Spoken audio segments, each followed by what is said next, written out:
right, so we are back freshly off of the Homie Awards ceremony. And again, big thank you to all those who voted and participated in the 2025 Superhero Homie Awards.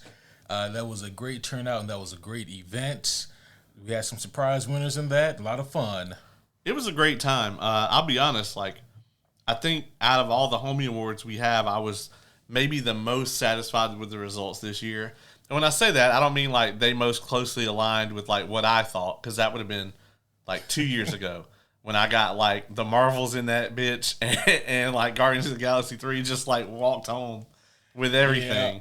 Yeah. But no, I just mean like the variety of responses. You could tell that people really thought about the categories, and like it wasn't just, oh, my favorite movie is Superman, so I'm just going to vote Superman. Mm-hmm. Oh, I really love Daredevil, so I'm just going to vote Daredevil.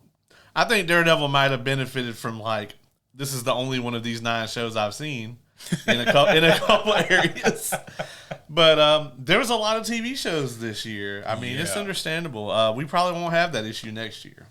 Yeah, I don't think so. As far as I know, obviously we have Invincible, Born Again, which they're both going to be repeat contestants. Yeah. We have... Imagine actually getting a season out every year so you can actually be in the Homie Awards. That's unheard of. Yeah. Who does that? Yeah, it's crazy. The Boys. This is The Boys' last chance as far as that particular series goes. Yeah. To win big at the Homie Awards next year. That's true. Obviously, this is all of their mini spinoff shows that they're going to do, so we'll see how that goes. Yep.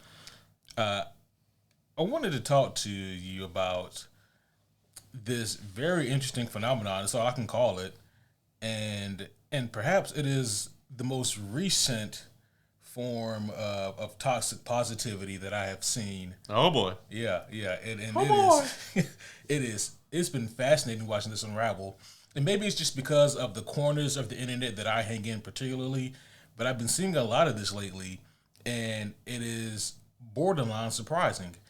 If anything can still surprise you on the internet, that is. And that is people's response to, I believe her name is Christina Hodson, the screenplay writer. She has been announced that she is writing Batman Brave and the Bold. She is again reuniting with Andy Muschietti, who is still attached to direct. And seeing people's response to this has been illuminating for me, to say the least. I have not seen actually anybody say anything positive about this. Oh, okay. I hate to blame Zack Snyder for some shit that like he clearly had nothing to do with. And let me just reiterate, there's no way he had anything to do with this. But I feel like if you're cheering this on, you have to be in that camp, right? Like, so it would be like if let's just take, let's take a legendary duo that's like, really well known for you. Let's just say, Christopher Nolan and Christian Bale, right? Mm-hmm. Okay, so let's just say that Prestige came out after Begins. It was by a year. Yeah. So Prestige was between Begins and Dark Knight. Mm-hmm. So let's just imagine that he had shot Batman Begins like Christopher Nolan shot that with Christian Bale, and it fucking sucked. They're not going to let them come back and make this other movie. You know what I mean? It just wouldn't happen. It'd be like if, some of these different directors and these like duos that they're known for, you wouldn't know of any. Yeah. You know what I mean? Like if Fellowship of the Ring had come out and Peter Jackson and Philippa Boyens had just fucked it all the way sideways, there wouldn't have been no Hobbit trilogy. Right. The only reason there would have been a Lord of the Rings trilogy is because they filmed it all at one time. Yeah. They'd have been like, this is trash.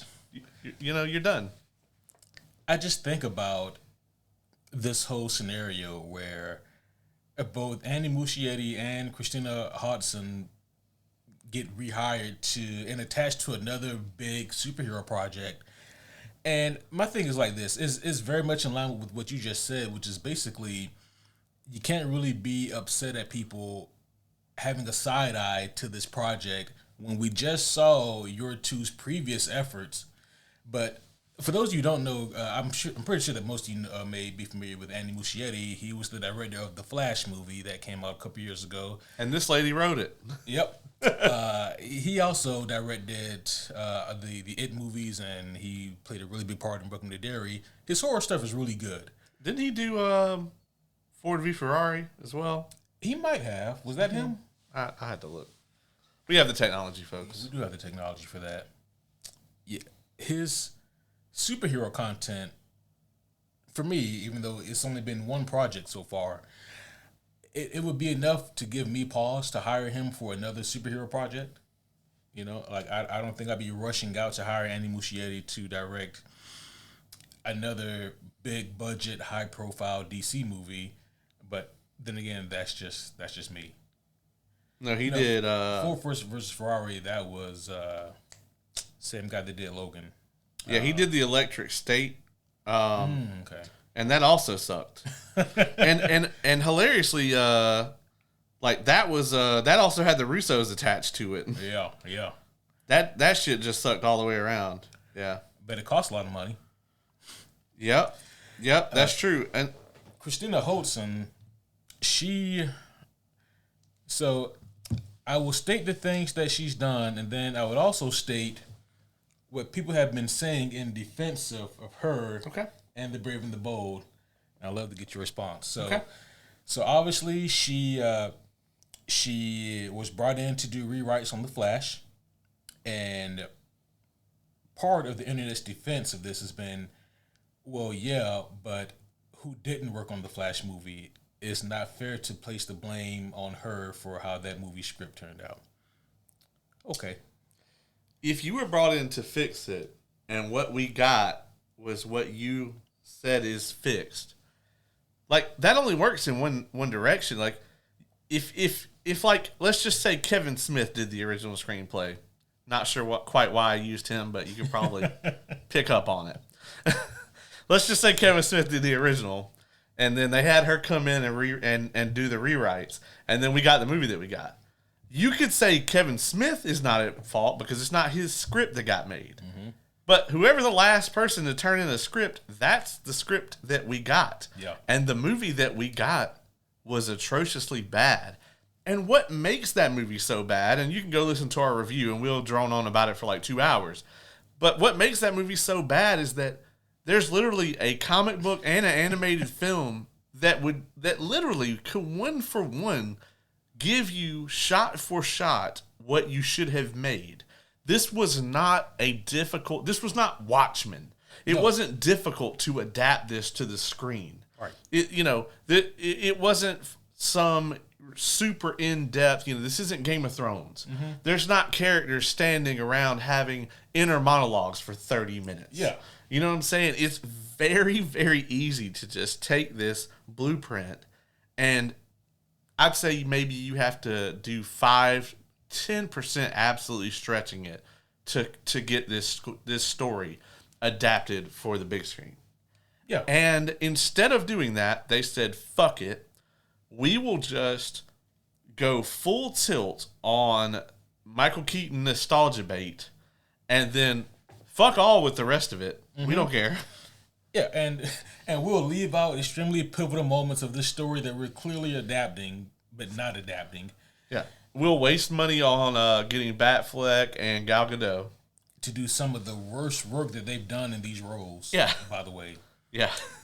I mean, and like, those scenes are awful, by the way. I don't know if you guys have seen the movie recently, but I've seen those clips again somewhere recently, and they're awful. So Miss Christina Hodson, she also wrote Birds of Prey.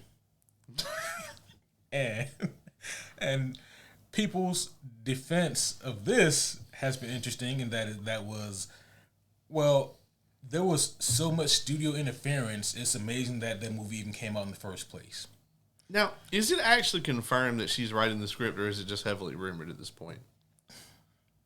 I think it's confirmed. Okay. Yeah. That is mind-fucking-boggling to me. Like, I mean, we've talked about this ad nauseum. If there were ever a time that DC was going to step up and become the superhero movie franchise, It's right now. You cannot go fucking about with this. Marvel has their biggest chance at a comeback coming up.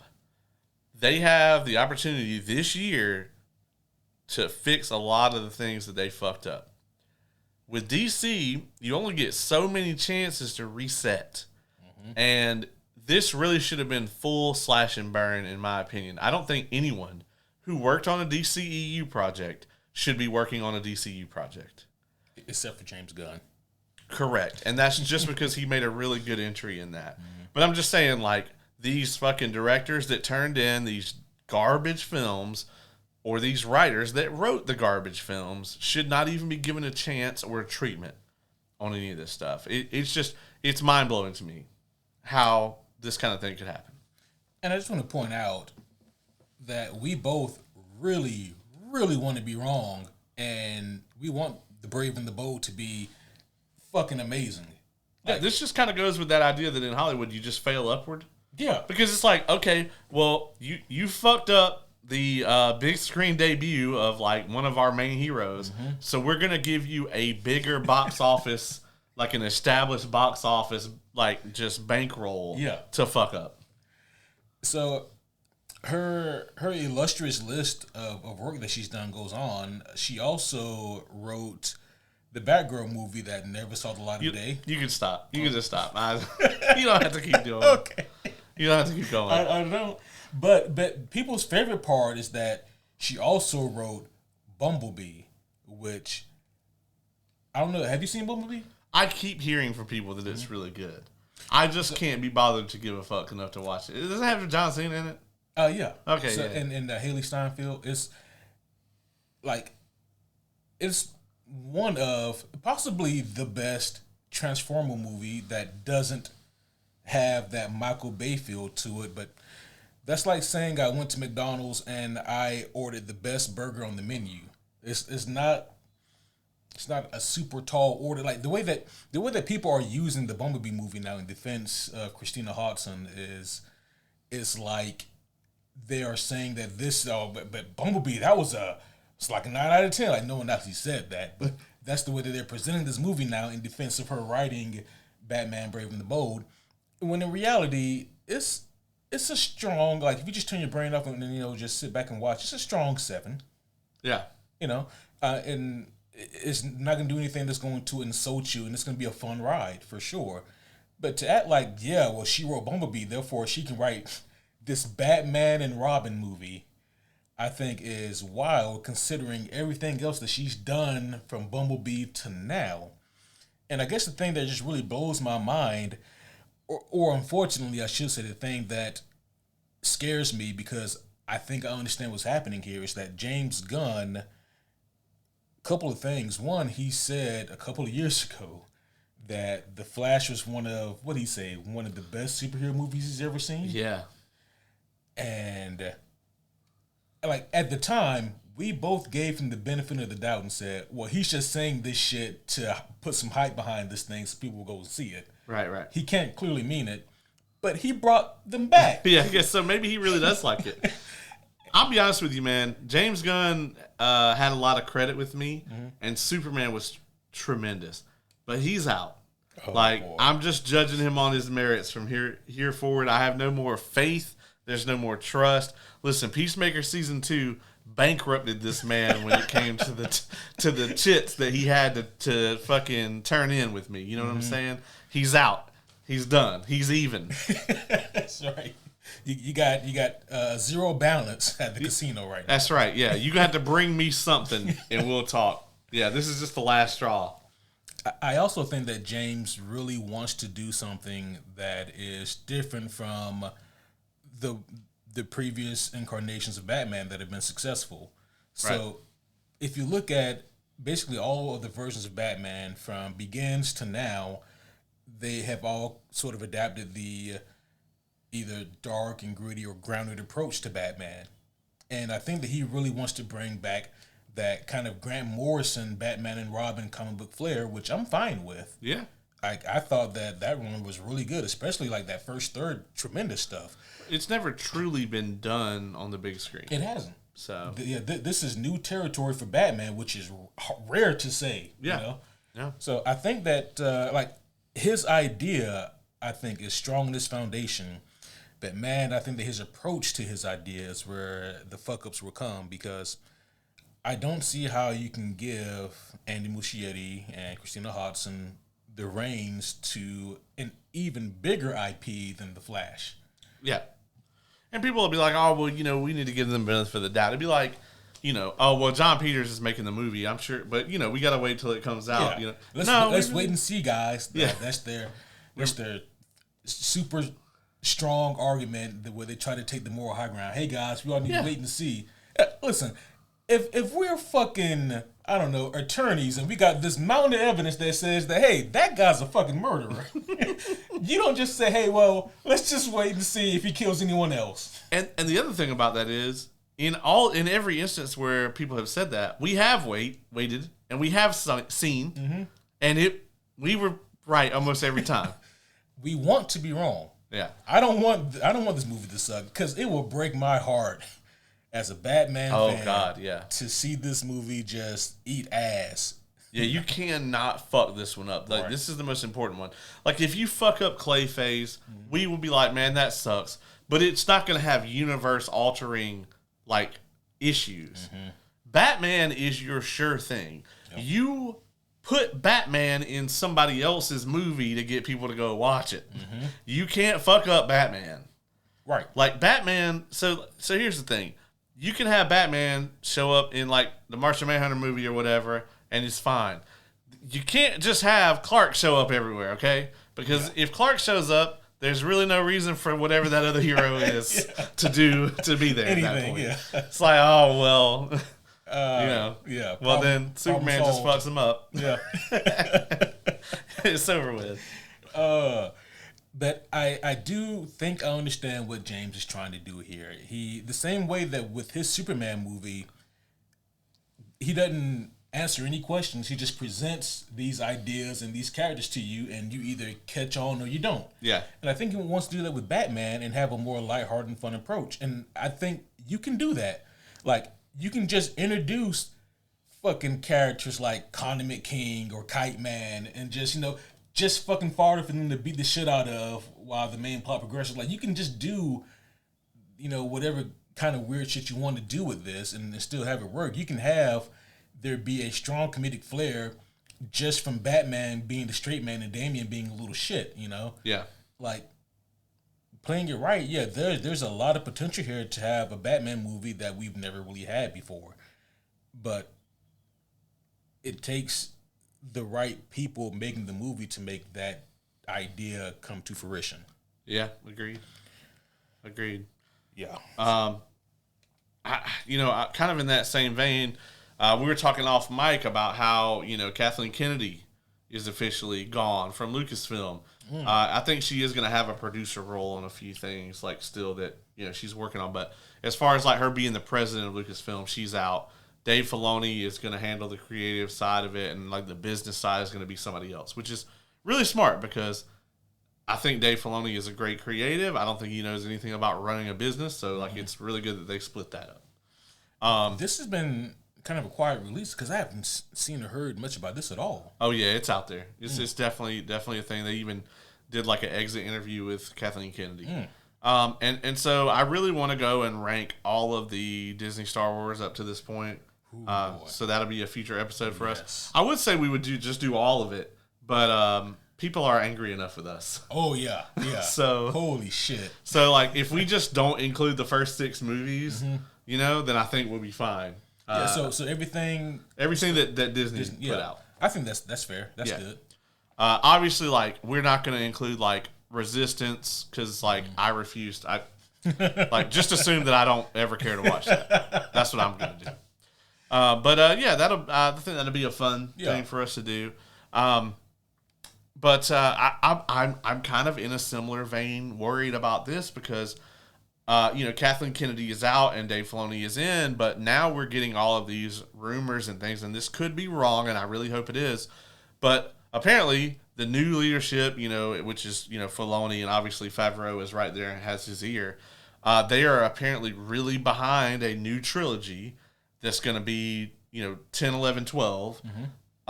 Rey is not going to be a main character, but they want her to be in it, like as a figure. And apparently, it is all going to be led by Simon fucking Kinberg. Oh, correct. What? Yeah, and what's really crazy is when you read these releases, they're like Simon Kinberg of Days of Future Past fame. Yeah, and I'm like, yeah, dog. Why don't you list all the other shit he came out with? Like, well, no. He did Days of Future Past. Yeah, right. That's all we're focused on. Yeah, it's like, why don't you talk about how he was like the lead writer on fucking Apocalypse, or how his one and only movie he's ever directed was Dark fucking Phoenix. Yeah. It is pretty telling they left out the movie he directed. Yeah. And just went straight to Days of Future Past. Yeah, they're like, he was a writer on Days of Future Past. And I'm like, my dog, no.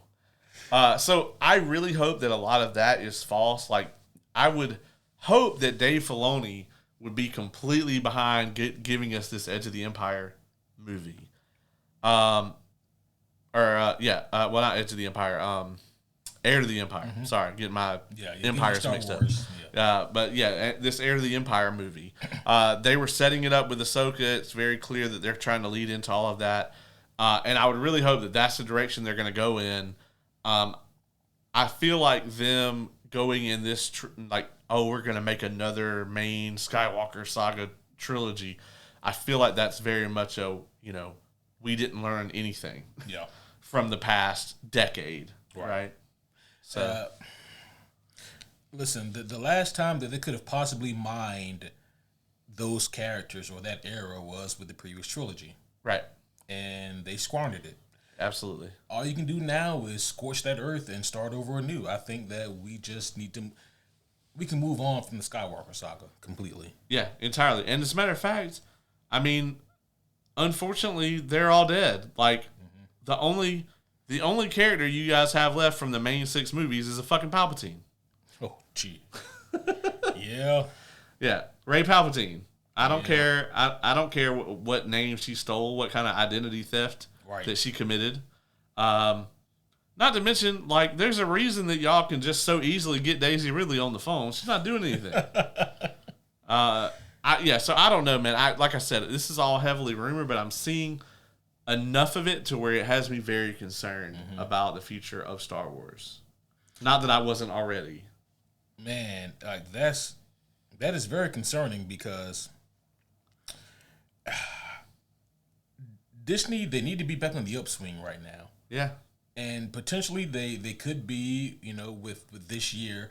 Listen, regardless of what happens this year with their Marvel stuff, whether it's good or whether it's trash, they're going to make a lot of money this year. Yeah. I think Mandalorian and Grogu is going to do, maybe not $1 billion, but I think it's going to do well. Just because Grogu is so marketable. Yep. People really love Grogu. I think that I think that it's understated how much people really love Grogu. I'm going to go see it. Of course, we'll review it, guys, but the trailer and the marketing doesn't have me hyped because it literally looks like I'm just going to be paying $20 to go watch a 2-hour episode of the TV show. Right. And I mean, I guess that's okay. It's just, you guys have been giving me this for basically free at home. And now you want me to pay a premium price for it. For 2 hours of it, when normally I get like 10. Right. So, I don't know.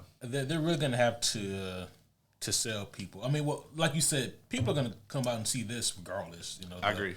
The Mando and Grogu movie, like they're not going to have, and I think they're banking on that really, that they don't have to work that hard to get people to come out and see that. And I kind of hate that. Yeah, me too. Especially since, I don't know, 8 weeks maybe we'll be seeing it on Plus. Right. Yeah, if that. If that. We'll be seeing it in this intended format, in 6 to 8 weeks. So, what's the point here? But I don't know. Maybe they feel like Star Wars needs another win in the column for their live action movies. Maybe so. I know we need to get into the main event here, but I did want to give a shout out to the homie Jesse. I actually got caught. I didn't even tell you about this. I got called out in person. I wasn't wearing this outfit, but I was wearing a similar, the homies love the drip. They do. And this dude, I was at Kroger, and the guy was like, "Are you from Superhero Homies?" And I was just like, "I am." And so, like, the guy, like, took a picture of me and everything. He's like, "Yeah, man, I watched you guys' show." I was like, Hey. And then, like, after he walked off, I was like, man, I kind of wish I had got a picture of him. Yeah. So I could be like, hey, this dude recognizes me in person. Well, but, you're walking around, in gear. Yeah, that's right. Yeah, I guess so. I guess that's what I get. But, yeah, man, so that was cool. So shout out to the homie Jesse, if you're watching this. And, so we got some locals that are on to us. So. Yeah, I always appreciate the love. Seriously, we get a lot of mixed bags sometimes on the internet. Mostly good. Yeah, I've been really liking the commentary lately. Have people been commenting on the Homie Awards at all? Yeah. My problem is, like, I only check in every once in a while. Right, I probably should be more diligent with that. But yeah, I need to look into that. I actually need to watch them back. So.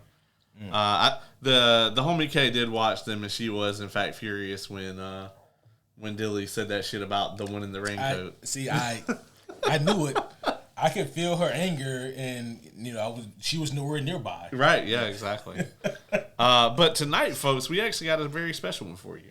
We do. But before we get too far into things, I suppose proper introductions are in order. So, homies, one and all, welcome back to another very special episode of the Superhero Homies Podcast. My name is Quentin, and as always, I'm here with the world's greatest co-host, the homie Caleb. What's going on, everybody?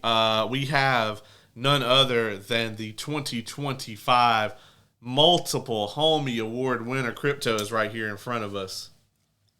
That we do. Junior's right there. I know he's right there. He'll be okay. Yeah, he's leaving after tonight. He just wanted to hang out and count his trophies. It's going to take a while. He's really been throwing a fit. Yeah, but he's a super dog, but that don't mean he can count good. I'm aware. But he's been drinking a lot more lately. Okay. It's not been good. Well, you're the one that keeps filling the bottles back up. He throws a tantrum if I don't. That's right. I understand. Jeez. Yeah, it'll be okay, Junior. It'll be okay. But yes, go check out the Homie Awards, everybody. It went super well. Tonight, we're actually, this was a great idea. We're going to be talking about the art of the twist. With the twist. The twist. Yes. What are some of the greatest twists and or reveals that you've ever seen, read, or experienced before?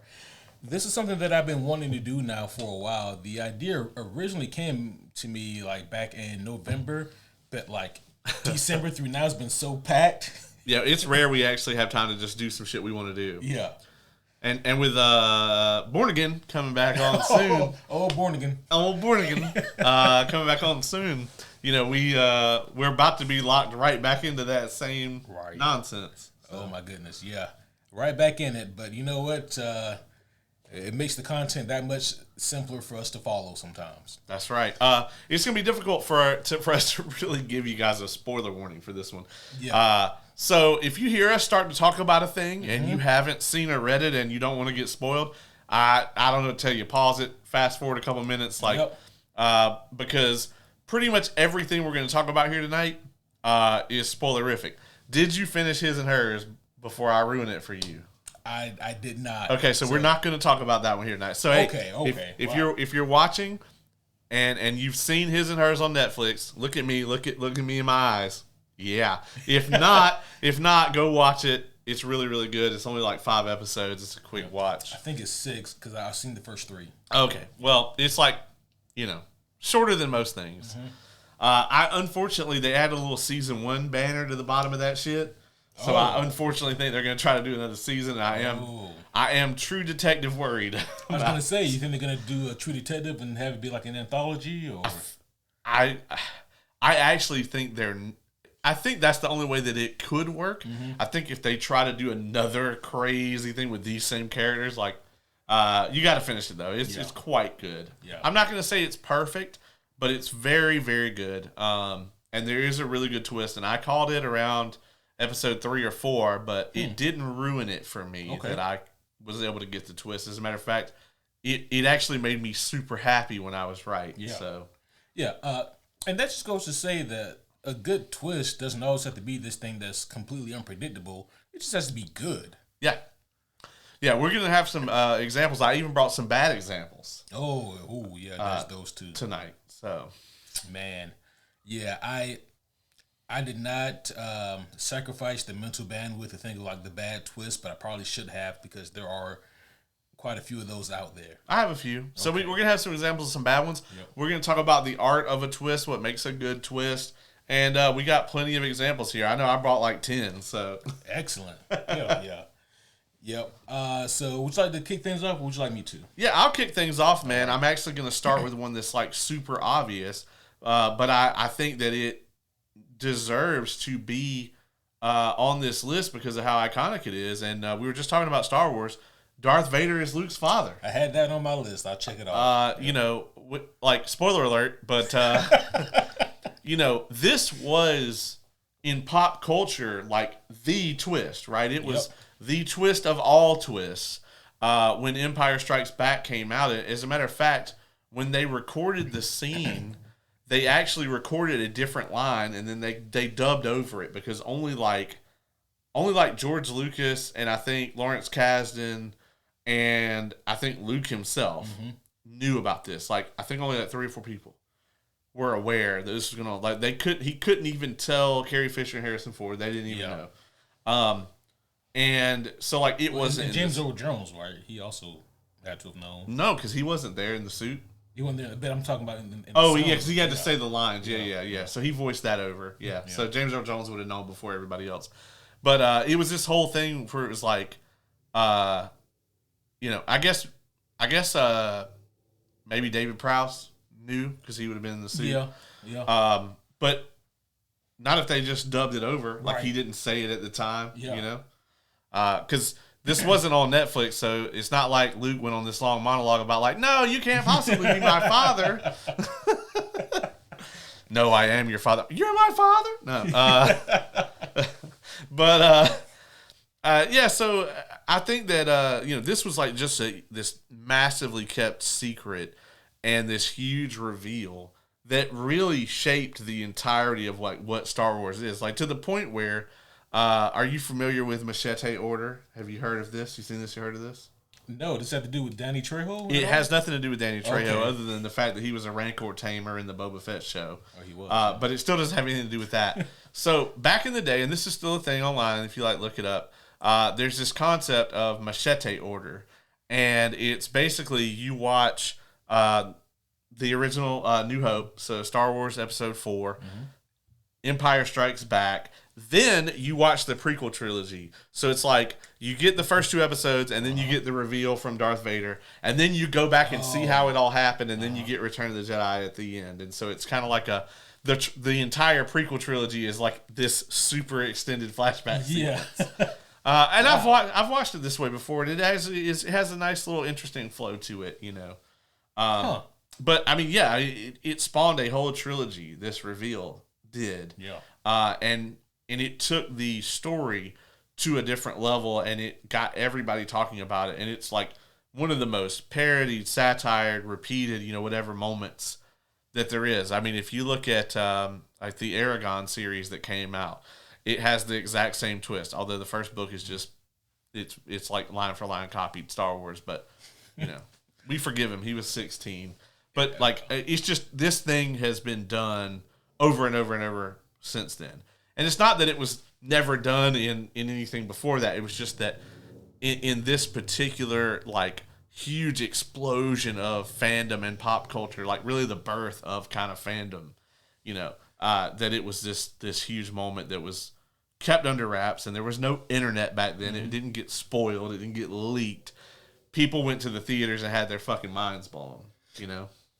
Yeah, and I know you just said that this wasn't the first thing to do it, but I think to this scale it was. Yeah, it's not a matter of like this had never kind of reveal had never happened, because certainly, you know, all these like dramas and soap operas and stuff there had been, and so many books and literature had to have. Yeah, absolutely.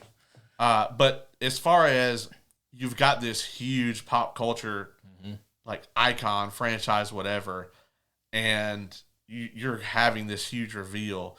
It was earth shattering, and I thought it really deserved to be here, even though like most people today don't think of it as this crazy twist because it's such a like part of culture. You know what I mean? Yeah, it's embedded in the cultural zeitgeist. People just know that and they recognize it, and it's to the point now where it's so impactful and it was so compelling and so good that now, in a weird way, people don't value it the way that maybe we should, because now it seems like, well, of course, this is so, you can even call it tropey if you want to. It wasn't then. This was like the first time something like this had been done to this degree, and it set the stage for so much fiction to try to emulate that to their own degree, Right. And so, like, they really gave us something that has been just a never-ending gift in fiction with the reveal of, Anakin being Vader. Probably also the biggest misquote of all time. I was going to bring that up. Yeah, because everybody always says that, Luke, I am your father, but he doesn't say that. Right. He says, Obi-Wan never told you, about your father or whatever. I don't know the exact line right there. I think who killed your father or something like that. Oh, yeah, no, he says, never told you about your father. And Luke says, he told me enough. He told me you killed him. Mm-hmm. And then he says, no, I am your father. That's the line. Yeah. He never says Luke right there. Right. And it was so dope. It's just so well done. Yeah. Yeah. And I can imagine being in the theater at that time and just having my mind blown. I guarantee you, like, there had to have been audible gasps. Oh, yeah. Yeah. Like, what the fuck? Fucking being loud like a motherfucker. Yeah. Yeah. It's true from a certain point of view. And it would have been very easy for them to just keep this very rigid, these people are good, these people are bad. Yep.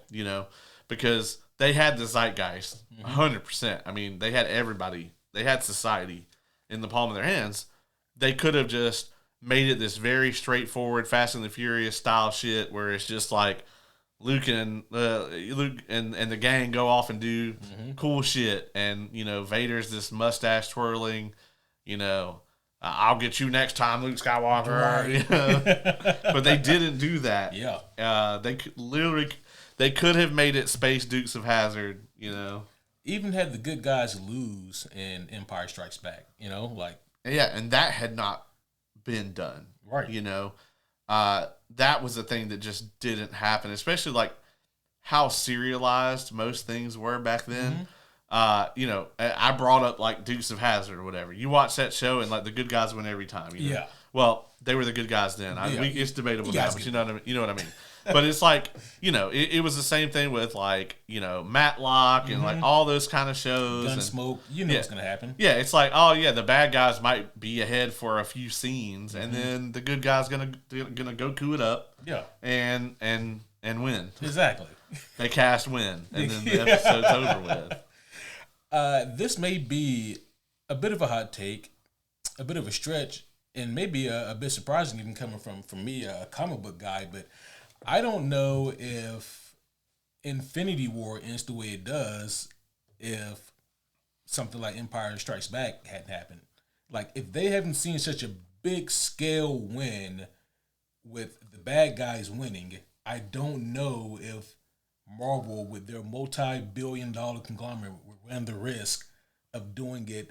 I mean, because even if you read the comic book guys, like, Thanos snaps at the beginning, and then the rest of that story is them trying to unfuck the shit that Thanos has done. Right. Whereas in the movie, in the Infinity War movie, we see Thanos gather the gems, and then at the end of it, he fucking snaps. He wins. Thanos wins, which is a different comic book, but that's a different story. Well, they sent, they did the very interesting thing with Infinity War that we've talked about, where they sent Thanos on the hero's journey. And it was such a cool way to shoot the movie from that standpoint. I think that's why it's so unique in the MCU and superhero movies in general. Like, I really love Endgame, and I think it's also very unique. Yep. But I agree with you. And it was to the point where I'm not going to spoil it, but, the latest Stormlight book that came out that everybody was, is a big deal, Wind and Truth. And a lot of people were comparing that ending to the way it ends to Infinity War. And I had a lot of people saying, oh, this is going to be like Hero of Ages. Mm-hmm. And, and I said, no, I think it's going to be more like Infinity War. But during all of that discourse, I started to think about it, and I was like, we're no longer being like, this is the Empire Strikes Back. Yeah. Now people are going, oh, it's going to be like Infinity War. Yeah. And it's like, it took damn near 50 years for that to transpire. It was just crazy. That's a big gap. Yeah. It's a huge gap. Yeah. Absolutely. And this is my, I have to say this whenever I mention the Infinity Gauntlet comic book, but you guys should also read Thanos' quest that precedes it. That's when you see Thanos gather the gems, and I think that it's an even better story than Infinity Gauntlet. There I said it, go read it. Didn't Jim Starlin pass away this year? Oh, dear Lord. He's still alive. He's still alive? Yeah. Okay. He just or was it he was just supposed to be at Dragon Con or something and didn't come? Oh, it was Jim Shooter passed away. Oh, okay. Yeah. All right. Well, Jim Starlin needs to come to Dragon Con then. Absolutely. He was there a few years ago. Yeah. He used to come back. Yeah, I was thinking about Jim Shooter. I got confused. But, man. Listen, if we don't see you for long enough, we just assume that you're dead. Yeah, that's right. You need to come visit. Yeah. Oh. We'll interview you for the show. We'll be happy to do that. Absolutely. Great number one pick. So I'm gonna pivot a little bit here. I had a few movies, a couple TV shows, and some comic books. I'm gonna do a comic book here, and I even got a video game on here. Oh yes, I got two actually. Ooh. I'm gonna start with Kraven's Last Hunt. Show and tell here. Okay. Yeah, Kraven's Last Hunt. So there's, I don't know, hundreds of good to great Spider-Man stories. Hundreds, maybe even more. But Kraven's Last Hunt has always been among my favorites. Right. And the thing about Kraven's Last Hunt is that this was one of those stories that's so good that it was supposed to be just a definitive thing. But it ended up being so good that it, kind of had the reverse effect. So basically what the story is about here is Peter's in a bad space, mentally. Go figure, Yeah. Well, that's weird. He's usually just so evened out and good to go. But at this point, Peter, he's lamenting the fact that he's lost so many people close to him, Captain Stacy, Gwen Stacy, and more recently he lost his friend Ned. I don't say that to allude to anything that could happen in the movie. It's just the fact that Ned, at this point, was dead in the comic books. And so Peter, he's going through a hard time right now. He's dealing with a lot of grief, and it's just all kind of compounding on him. And you juxtapose that with Kraven. And Kraven here is, to me, the most imposing he's ever been. Kraven, he starts off this story very somber, and he's just kind of reminiscing on his life and on his childhood, taking the good from the bad from it and all that. And you can surmise that, okay, Kraven, he's talking in finalities here. Right. Kraven, he's sick. He's very sick. He mentions that he has these ailments that his potions and his tinctures can't fix, can't make him stronger. And so he wants to go out with a bang. He wants to go out with honor, is the way he describes it. And with Kraven being the big game hunter, yes, Sony, Kraven is a big game hunter. And not an environmental activist. Yeah. He doesn't even really say that many animals either in that movie. I don't know what he is. He's just some guy. Kraven the guy. Yeah. Kraven the guy. And his dad does a really terrible Russian accent. Yeah. But Kraven, he decides that he doesn't just want to beat Spider-Man. He wants to prove that he could be a better Spider-Man than Spider-Man. And his timing couldn't have been any better because Peter is at an all-time low, and Craven has something that he needs to prove. And there's an amazing story that happens all the way in between this. But to get to the part of this that for me was just a real fucking kicker, just a really interesting twist slash and or reveal was the ending of this thing. So Peter, as he's climbing out of his own mental anguish and abyss and dealing with his own kind of grief and depression and trying to figure things out for himself here, there's Craven, who at this point in the story, he's bested Spider-Man in combat, had him dead to rights, and he was able to beat a foe that previously had beaten Spider-Man, and Craven even did part of this shit dressed up as Spider-Man, just to prove a point. And by the end of it, Craven, he lets Spider-Man go, and Peter, in his mind, he's like, I'm going to come back and deal with you, Craven. I have to go deal with this fucking villain you just let go, who was a Vermin. Vermin was like a fucking rat man creature. And so Spider-Man goes to deal with Vermin, and Craven, he has this last Summerson moment where he looks at like a portrait of his family and all of his heirlooms in his home, and he picks up a rifle and he kills himself. And just an extremely shocking and gruesome manner. The way that the story is building up, you're thinking that, oh, he's probably going to die in a fight with Spider-Man if he's actually going to die at all. Right. What you don't see coming is Craven winning the fight, letting Peter go, and then offing himself. And for Craven, that was the ending that he wanted for himself. Right. That was the thing that he saw like as the big finality of his life. That was his Valhalla. That was his Valhalla, yeah. And so he had done exactly what he thought he was setting out to do. And, oh yeah, there it is. Yeah, so he just puts it to his head and he aims it so he's right in the casket. I will not show that particular image. Yeah.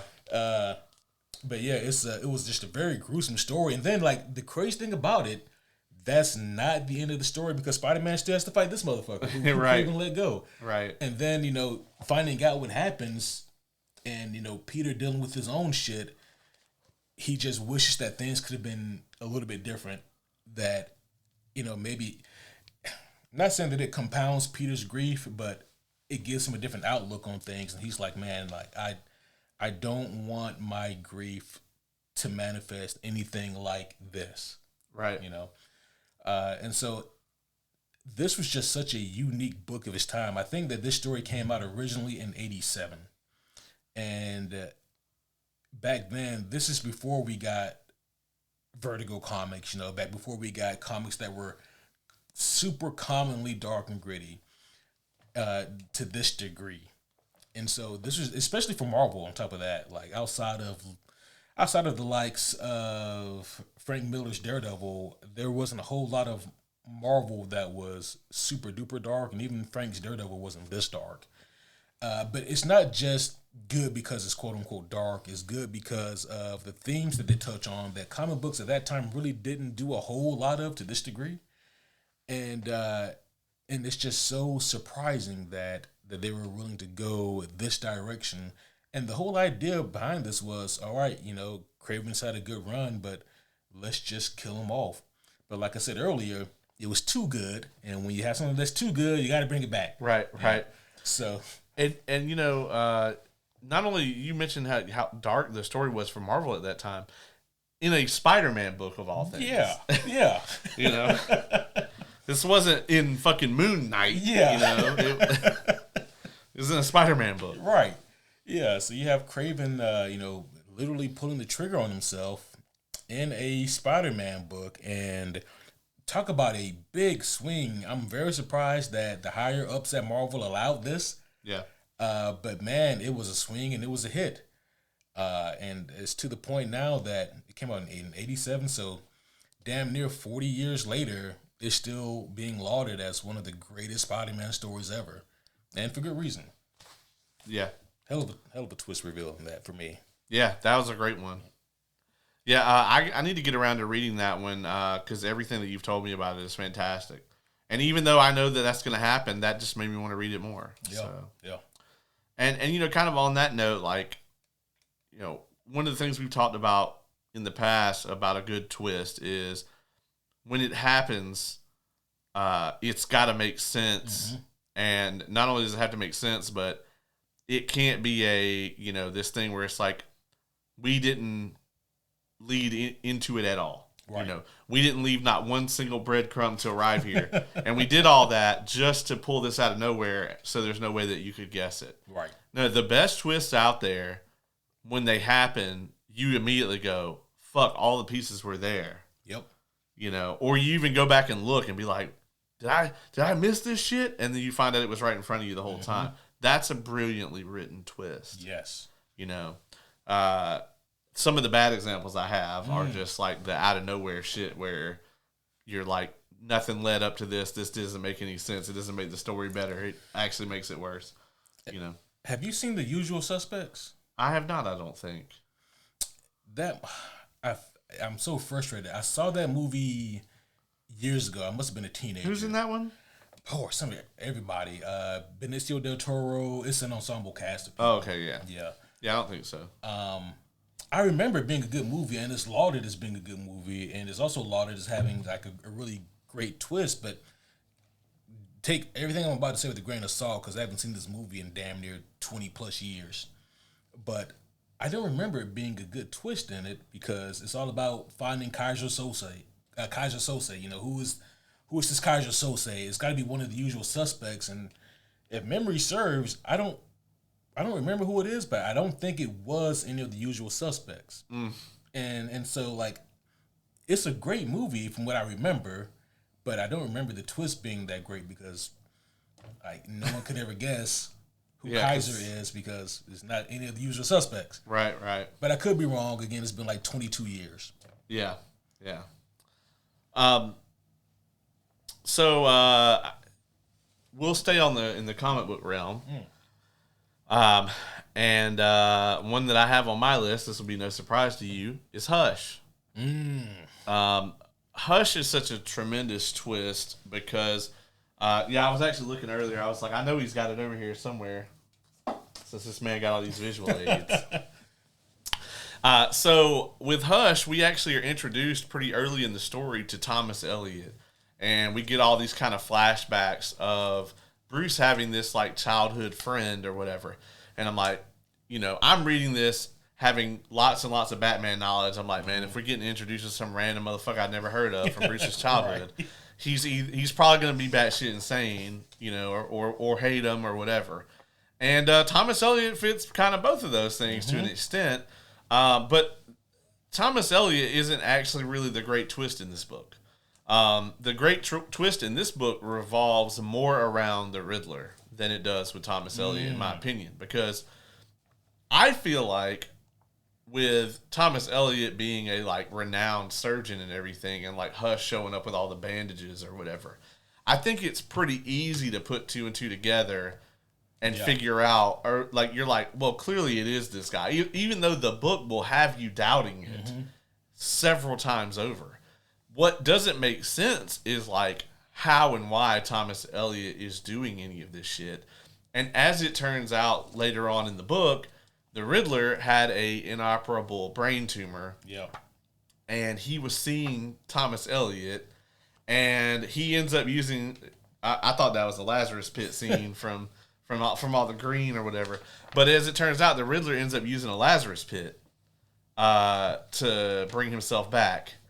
And the Riddler, thinking that Thomas Elliot is, I believe his idea was like to extort him, right? Like that he got the cure for cancer. Yeah, something like that. And as it turns out, he finds out that Thomas Elliot has this huge hate boner for Bruce Wayne. Right. Which the Riddler, coming back from the Lazarus Pit in his insanity, actually has a moment of clarity and deduces that Bruce Wayne is Batman. Yep. And so when he finds out that Thomas Elliot has this hate boner for Bruce Wayne, he's like, oh, well, we got a different plan then that we can enact. And so as it turns out, like Riddler actually has this damn near flawless plan that he concocts with Thomas Elliot as Hush to basically take Batman and all his allies out. Yeah. And one by one, they go about like getting all of the different villains in place to essentially alienate Bruce from all his allies in one way or another. And then the only reason that they lose is because they fucked up and they fixed Harvey Dent. And that's the only reason that their plan doesn't succeed. Right. Which is craziness. Yeah. Like, they were playing some real 4D chess with this one.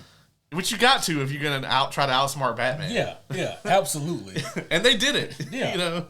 The thing that always impressed me about the Hush story was that they being the people who made this, fucking Jeff Loeb, Jim Lee. Yeah. They were having to change the story, not quite issue by issue, but close to it. Right. Because very early on, they were like, man, people already know Hush has got to be Tommy Elliott. Right. Well, what if we kill him? Then how the fuck are we gonna fuck it? Let's roll with it. Yeah. And so, we get the scene where it looks like Tommy Elliott is killed by Joker. Right. And you're like, well, holy shit! Like everybody's thinking. I thought that Hush was. Yeah. Well, I could have swore that was Hush. Oh shit. Like, what the fuck? And it's just a great utilization of their characters via manipulation. I mean, so they even get Clayface in on this. Yeah. And then on top of that, they also test the waters as well. They're like, well, let's put a Jason Todd cameo here to see how people bite on this. Yeah. And holy shit, did people bite on that? Oh yeah. As a matter of fact, this book ends up setting up Under the Red Hood. Under the Red Hood. Yeah. Because Batman, he asked Riddler about where Jason's body is, right? And Riddler just kind of like teases him about it or whatever.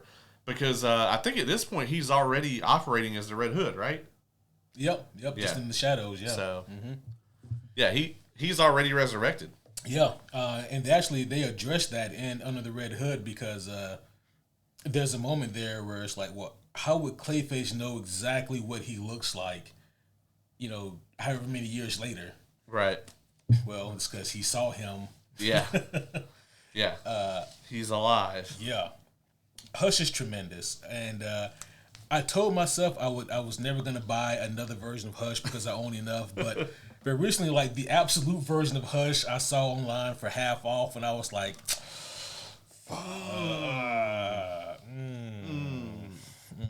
well, one more won't hurt. That's true. Yeah. I mean, I love Hush. I think it's one of the greatest Batman stories ever. It's amazing how many amazing Batman stories Jeff Loeb is a part of.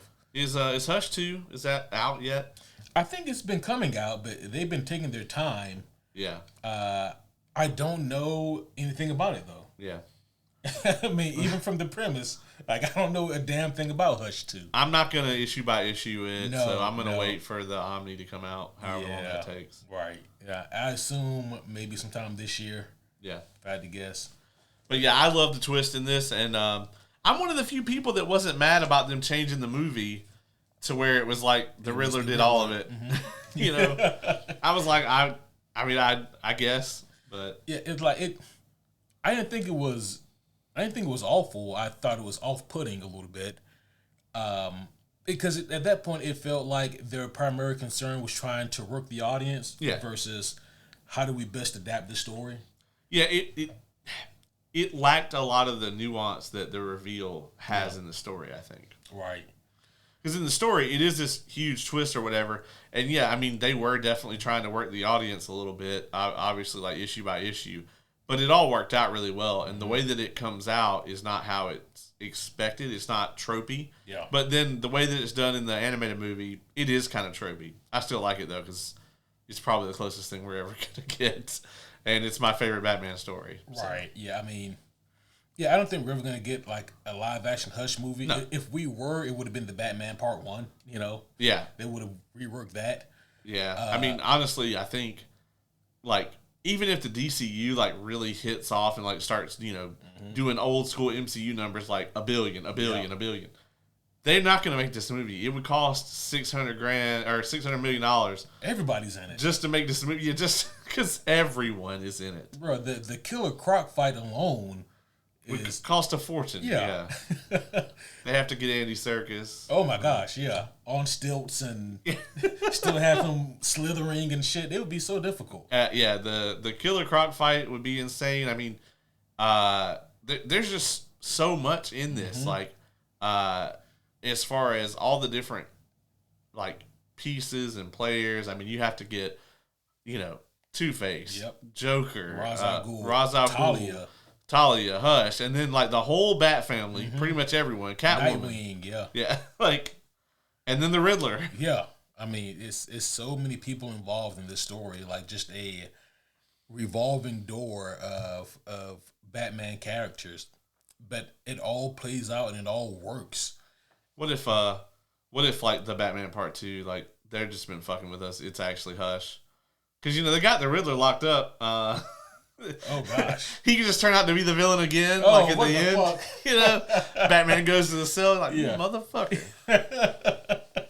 I had you here with me last time, Batman. Quit fucking with me, dog. Yeah. Oh shit. That'd be hilarious. Paul Dano did such a great job. He really did, man. We talked about that Quentin Tarantino fuck situation. Quentin Tarantino. That was just some wild shit for him to say. Yeah. I know we talked about this a few episodes ago, homies, but still, it's... Yeah, it was a damn near Bret Hart level. It's like, yeah, man, so Bret Hart, so what do you think about the Olympics coming up this year? He'd be like, man, fuck Bill Goldberg. Yeah. Who never be in the Olympics? Bill Goldberg. Fuck him. Yeah, it was just like, so Quentin Tarantino, what do you think about the Red Sox this season? He was like, you know what I really hate? Paul Dano. Like, what the fuck? I would have been completely thrown off had I been interviewing him for that. Yeah. I would have laughed thinking that, okay, where's the punchline? Yeah. And then... like, it turns out they're just great friends or something. Yeah. And then, like, the slow realization there is no punchline. Quentin Tarantino just hates Paul Dano. Yeah. I'll be honest with you. I actually really love that, like, Paul Dano just kind of sat back and let the internet come to his defense. And we did. Yeah, that was the best thing for him to do, and it worked out beautifully. It really did. Yeah. Yeah. All right, what you got? All right. Next up, I'm going to do a movie here. Okay. I had to do this one. Mr. Glass and Unbreakable. Ah, yes. I don't have this one on my list because I knew it would be on yours. Yeah. 100%. So this, to me, may have been like the first major twist that I saw like in person as a child, Right. Like, cause this movie came out, I think it was like 12 years old, and like I was glued to the mystery of Unbreakable. So for those of you who don't know Unbreakable, this was back when M. Night Shyamalan was still making really good movies. Yeah. And Unbreakable, for me, it may be my favorite of his movies. Oh yeah. It's not a tall order for me, honestly. There's a lot of people out there who, they'll put Signs first or Sixth Sense first, but for me, it's Unbreakable. Yeah. Like for me, it literally comes down to Unbreakable or Split for the best, and not to piggyback on you, but I think that Split also has a tremendous twist. It does, yeah. Man, for me, like the fucking ending of Split, I'm like, how do you get me with Mr. Glass twice? Right. Yeah.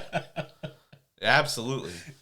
That, and I kind of wish they left it at that in light of what we got. How fucking ballsy would that have been for Shyamalan to come out and say there is no third movie? Like, he just drops the connection to Unbreakable, that like this is a sequel at the very end, right? And then that's it. Like that. Like if he had just had the balls to go, that's how the story. All I'm doing is telling you that he's out here being a superhero. Yeah. He's doing his thing. there is no third movie. Like, we would have been furious, but it would have been this amazing, like, bold choice. Because we ended up furious anyway. Oh, yeah. Yeah, because what we got. Because Glass is one of the worst movies. Oh, I mean, man. other than the fact that specifically James McAvoy, James McAvoy and Samuel L. Jackson both really, really kill it in that movie. Not to like, shit on anybody else that's in it, but, like, those two in particular absolutely nailed it, you know. Man, like, I don't want to go off on Glass, but man, the way that movie just unfolds, it doesn't even quickly go off the rails. It slowly goes off the rails and never recovers. Yeah, you're like, okay, at any moment now, there's going to be this big reveal, and like, I'm going to figure out that all this shit that I've been sitting here watching is like something else. It's like, no, there is going to be a big reveal, but you're going to be more angry than you are right now. Bro, oh my God. Yeah, so part of not really a hospital, part of a secret organization that hunts down superheroes, and it was just a really weird twist. And they're really good at it. Yeah. Unlike in every other, you know, like fiction, they're really good at it. Right. Because normally the people that do this are really bad at it. Yeah. Oh my gosh, yeah. And then like them drowning Bruce Willis's character in the fucking mud hole. The puddle or whatever. Mud puddle, like what the fuck? Like, don't get me wrong. I think that the actual like premise of that is pretty cool. Like this idea that like this exists in our society, but the reason that like superheroes haven't become a thing is because like this organization is really good at what they do. Yeah. And they kill motherfuckers that show up with powers. Right. Immediately. Yeah. And I'm like, that's a cool concept. We could go off of that. This was not the time nor the place, and it just feels awful. And then they try to do this like uplifting thing, because I'm trying to remember, do all three of them die? We know that Bruce Willis's character died. I think that didn't Mr. Glass also. I thought Mr. Glass had figured it all out. Yeah, but because remember, like I think it's Anya Taylor-Joy's character and Bruce Willis's son. They send out like the fucking. They let everybody know about it because he also dies, but it's because of him that they're able to tell everybody. Yeah. It was that movie was something, but Unbreakable. Yeah. So for those of you who don't know, super huge spoiler alerts. You're probably confused as fuck if you've never seen Unbreakable. Yeah, if you haven't seen any of these movies, you're like, what are they talking about? But yeah, Unbreakable to me is probably his best movie. It has one of the best twists. I mean, I gotta agree with that. And just the quick premise of it, there's this ordinary security guard. His name is Bruce Willis. I forget his character's name. It's like Kevin Dunn or something like that, isn't it? That's the wrestler. The wrestling guy? Yeah. I think David Dunn. I think you're right. Yeah. I knew his last name was Dunn. Right, yeah. And he has a basic white guy first name. Yeah. So close enough. That's right. But he's in a train wreck, East Rail something. This is the name of the trilogy. Yeah. And it's a horrific train wreck, and he is the only one to not only survive, but he's able to just walk away from it unscathed. The way they reveal that in the movie is gruesome and amazing. Because when they flash back to that train sequence, you know, at this point in the movie, we already know that this is the train wreck that he's in, that, you know, everyone dies. And so how intense it is. Yeah. Just like the moments leading up to it, because you know it's going to happen. Well, to me, the shot that maybe even makes the movie is toward the beginning when right after when he's in the hospital.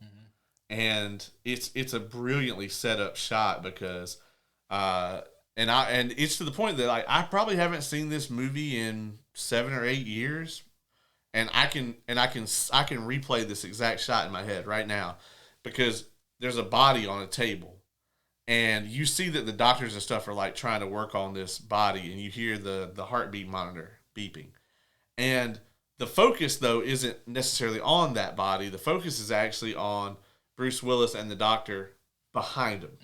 And Bruce Willis is watching them tend to this guy, and he's asking the doctor, like, what's going on, and why the doctor's asking him all these crazy-ass questions. And they want to know, like, where he was sitting. Did he get up to go to the bathroom? All this other stuff.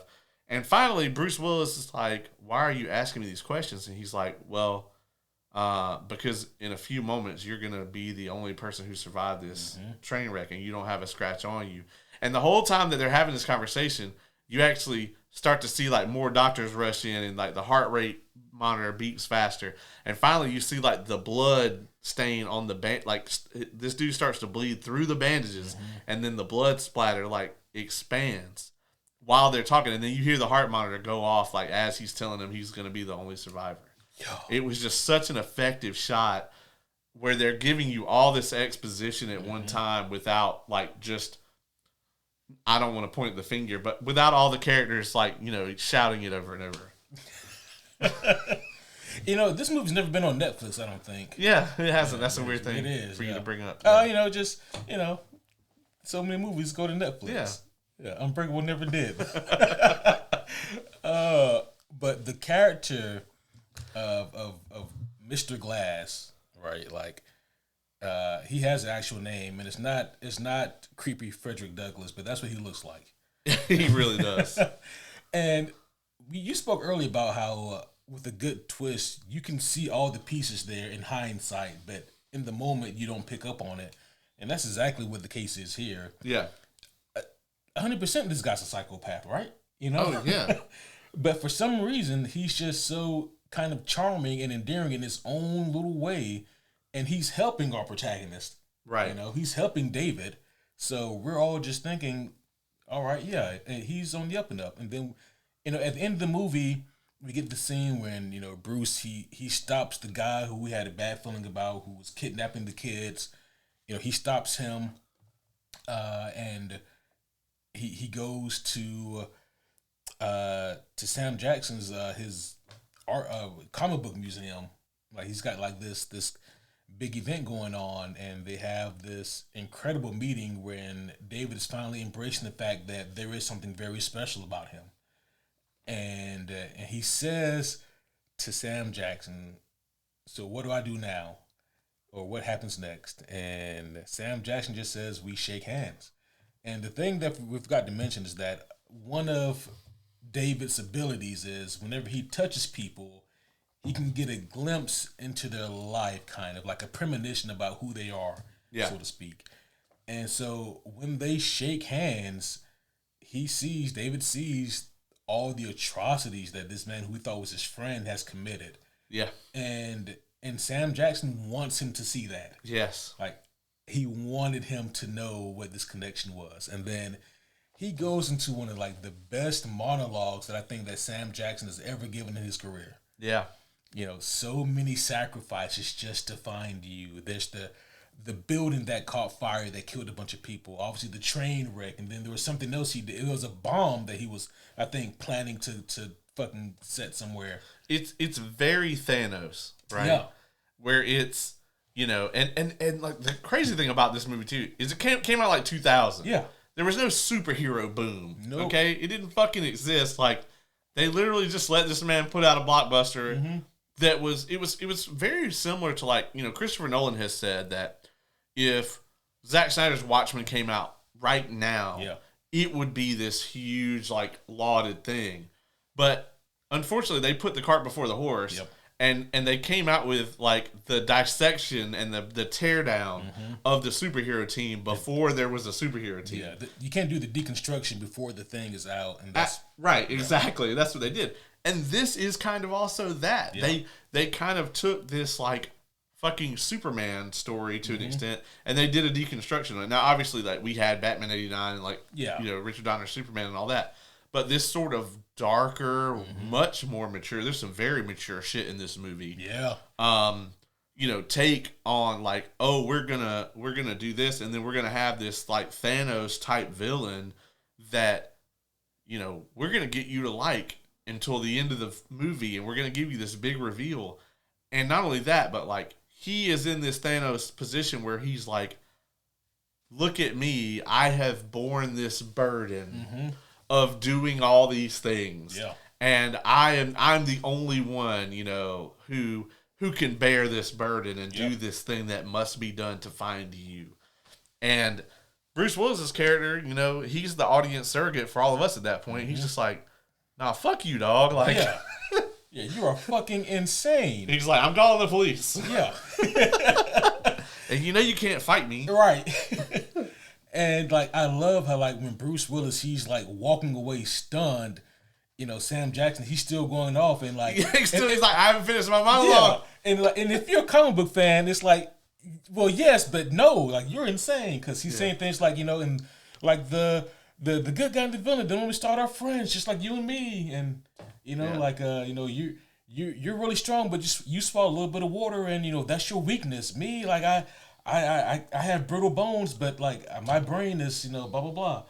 And, you know, he just goes off about, like, the dichotomy of, like, the hero and the villain and the necessity. Like, and at one point, I think my favorite line in the monologue, he says something like, now that I know who you are, I know who I am. Yeah.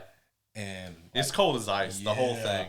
The line he drops to at the end, you know, he's you know, I always should have known it was the kids. They called me Mr. Glass. They called me Mr. Glass. And it's such a tremendous monologue. That part that you mentioned too, you know, about like, you know, the hero and the villain, they usually start off as friends. Every time I watch Smallville, I think about that. I hear that line in my head whenever I see Clark and Bruce whenever I see Clark and Lex on screen together. At the same time, you know, it's like that line always plays through my head, and you know they had to have had it in mind, right, when they were writing that show. That's a good point. And I also just wonder, like, man, when are you going to turn on me, and what's that going to be like? Yeah, yeah, right. But yeah, that twist in Unbreakable, fantastic. I had the privilege. This is maybe 10 years ago. When me and the homie Kevin were roommates. And I said something that I just made like an offhand Joker reference to Unbreakable, and he said, I've never seen it. And I go, well, I know what we're about to watch do. It right now. Yeah. And clear off the next 2 hours. Yeah. And he fucking loved it. Oh, I bet, yeah. Incredible movie, incredible twist. Even though now, if you guys haven't seen the movie, you know what happens. Yeah. Watch it anyway. It is going to make you want to watch Split. And Split's kind of like that, but like backwards to an extent. Yeah. You know? Mm-hmm. Yeah, because like you watch Split and you have no reason to think that there's any connection. Yeah. And then at the end of the movie, they kick in that score that like triggers something. Yeah. And then, you know, you see them and they're trying to, the people at the diner trying to remember what's the name of that other crazy lunatic. Yeah. And was it Bruce Willis sitting there? Yeah, he's sitting there, yeah. And I mean, so, like, this is, when I watched Split, I did it blind. I hadn't even seen the trailer. And so, like, when that part happens, I remember standing up in the theater. Like a fucking crazy person. Like, when the music kicked in, I literally just stood up and I sat there. Thankfully, it wasn't, like, opening night or anything, because people probably would have thrown shit at me. Like, whoever behind me, you know. But, like, this was, like, you know, a couple weeks in. It was just, like, in the middle of the day on a day off or something. So, there was probably, like, 50 people in the whole place. Yeah. And like I like just stood up and I just stood there just staring at the screen as this reveal happens, and the thing is, I loved the movie before that reveal. You know, like it was such a great movie up until that point. As a matter of fact, I think that was where I got introduced to Anya Taylor-Joy, who you know I am an immense fan of. I love everything that she's in. Oh yeah, except for that fucking Mad Max movie that I won't watch. That's because you haven't seen it yet. Yeah, right. Yeah, probably. I actually hear it that I probably would kind of like it. Oh yeah. Yeah, but I hated Fury Road. Yeah. So, but that was a great one, man. Thank you. Yeah. What will I go with? You know, so here's what I'm going to talk about. I'm going to go with a TV show, and I can't go his and hers because you haven't finished it yet. But I'm actually going to go with The Shield. And I'm going to go with this one because the twist of this show is so very unique. And I actually can, even if you haven't seen the show, I can spoil it for you right here, right now. And if you go and watch the first episode, you'll be like, yeah, no, duh. But in the next to the last episode, it's either the next to the last or like the one right before that, but I think it's the penultimate episode. I'm almost entirely sure. I haven't watched the show all the way through in like, you know, a few years. So it's time. Yeah. But there's a scene where Vic, the main character, confesses to everything that he does, right? And over 7 seasons, you actually watch this man commit all these atrocities, right? Like, obviously, like, he shoots a cop in the face at the end of the first episode. Spoilers for this over 10-year-old TV show. But very first episode, he shoots a cop in the face. But then, like, over the course of time, he kind of justifies that, right? You learn that this cop that he shot in the face, Terry Crawley, was going to turn him in. You know, he was, in Vic's mind, he was working against the concept of justice, right? He was working against the cops. Cops good, bad guys, or bad guys bad. And this dude was defending the bad guys, so he had to go. And obviously, like, just me sitting here saying that, you're like, yeah, obviously, duh. But then you see Vic do all these really good things as well. So it really broke down this idea of, number one, that your main character, your protagonist, has to be good, right? Yep. And then it also broke down this idea that, like, you know, people are good or bad all the time. Like, Vic Mackey, in many cases, is very much a very gray character. Up until a certain point, everything that you see him do that's, like, maniacally fucked up, you can always tell that, like, in his mind, his, like, outlook and his code or whatever, it's always justified. Yep. You know? But it is not until, like, the very end of the series where there's a scene where he's in the room and he's doing this confession. He's got immunity, and he's got immunity to everything he confesses to on the tape. And at the beginning of the interview, he's like, how much time you got on that thing? Yeah.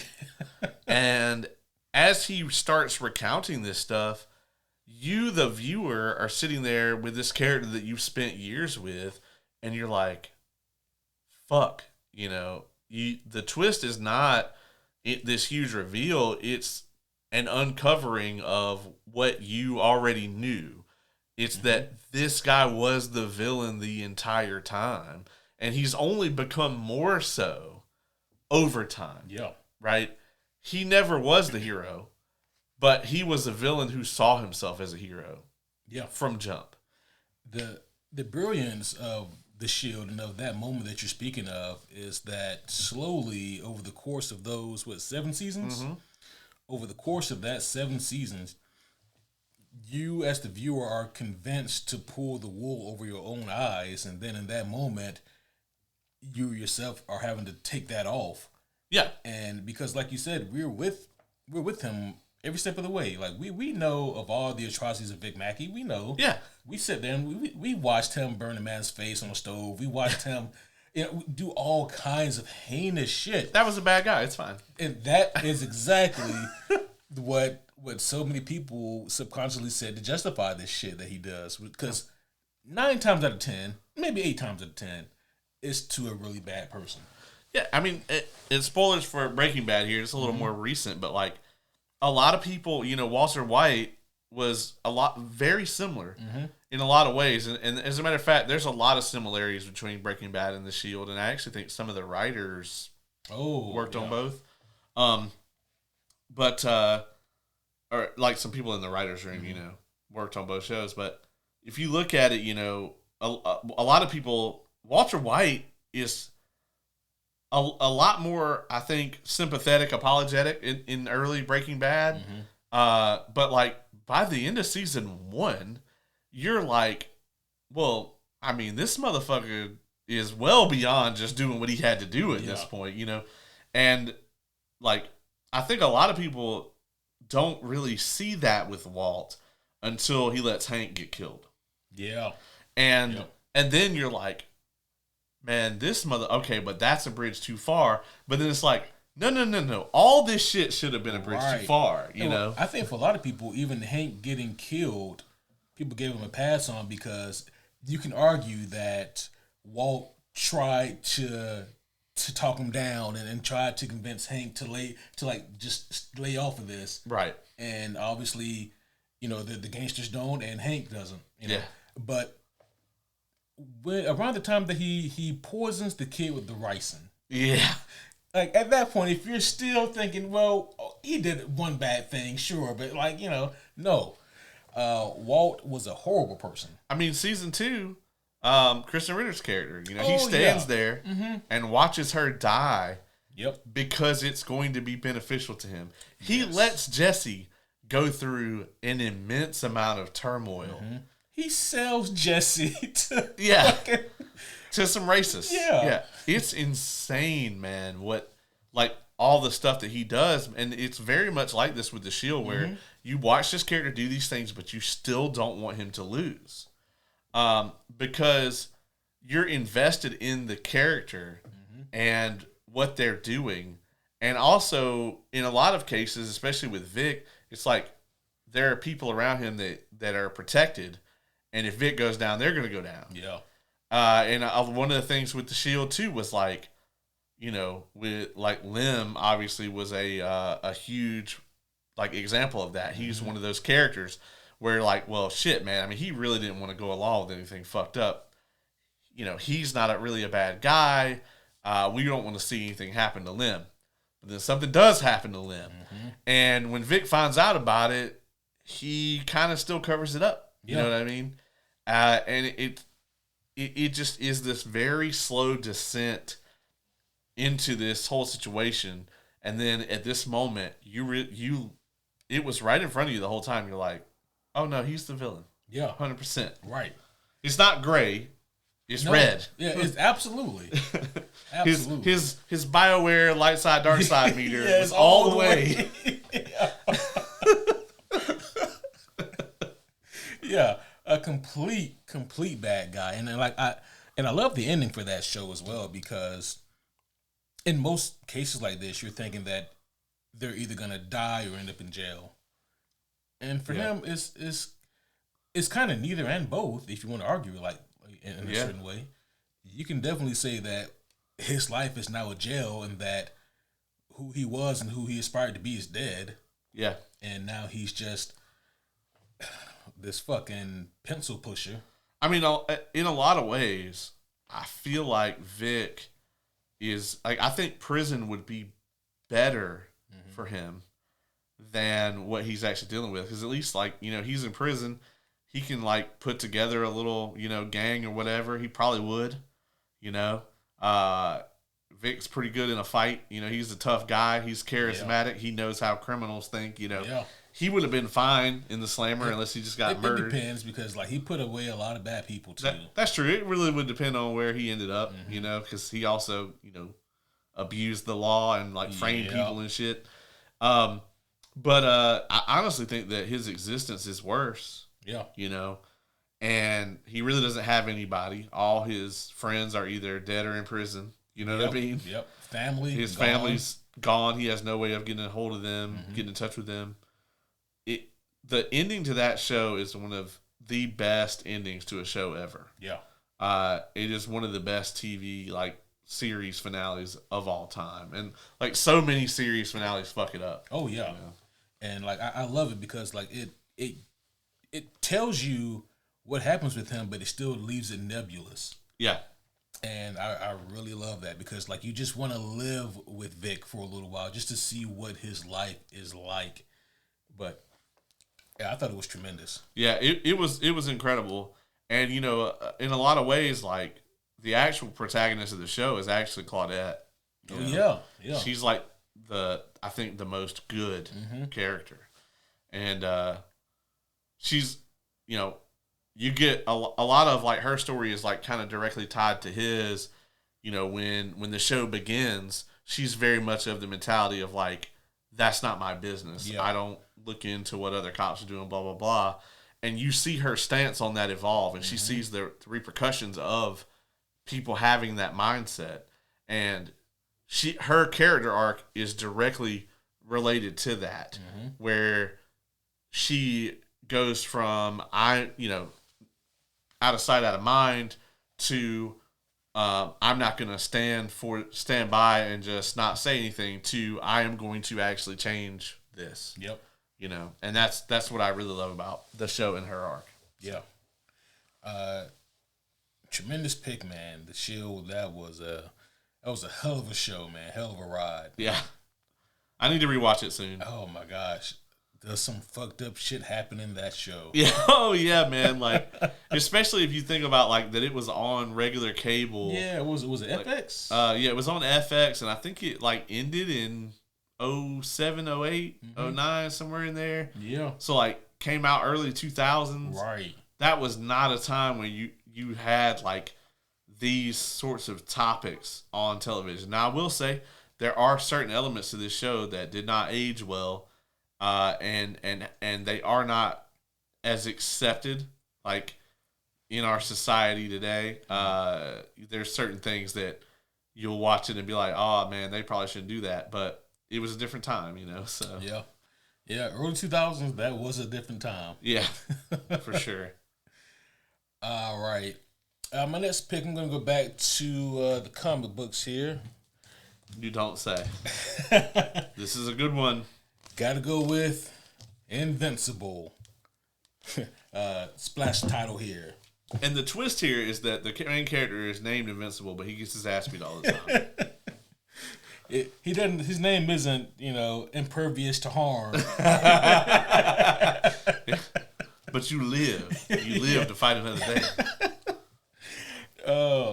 So I specifically wanted to reference the comic book in this case because the TV show and the comic books they're like this for the most part. Right.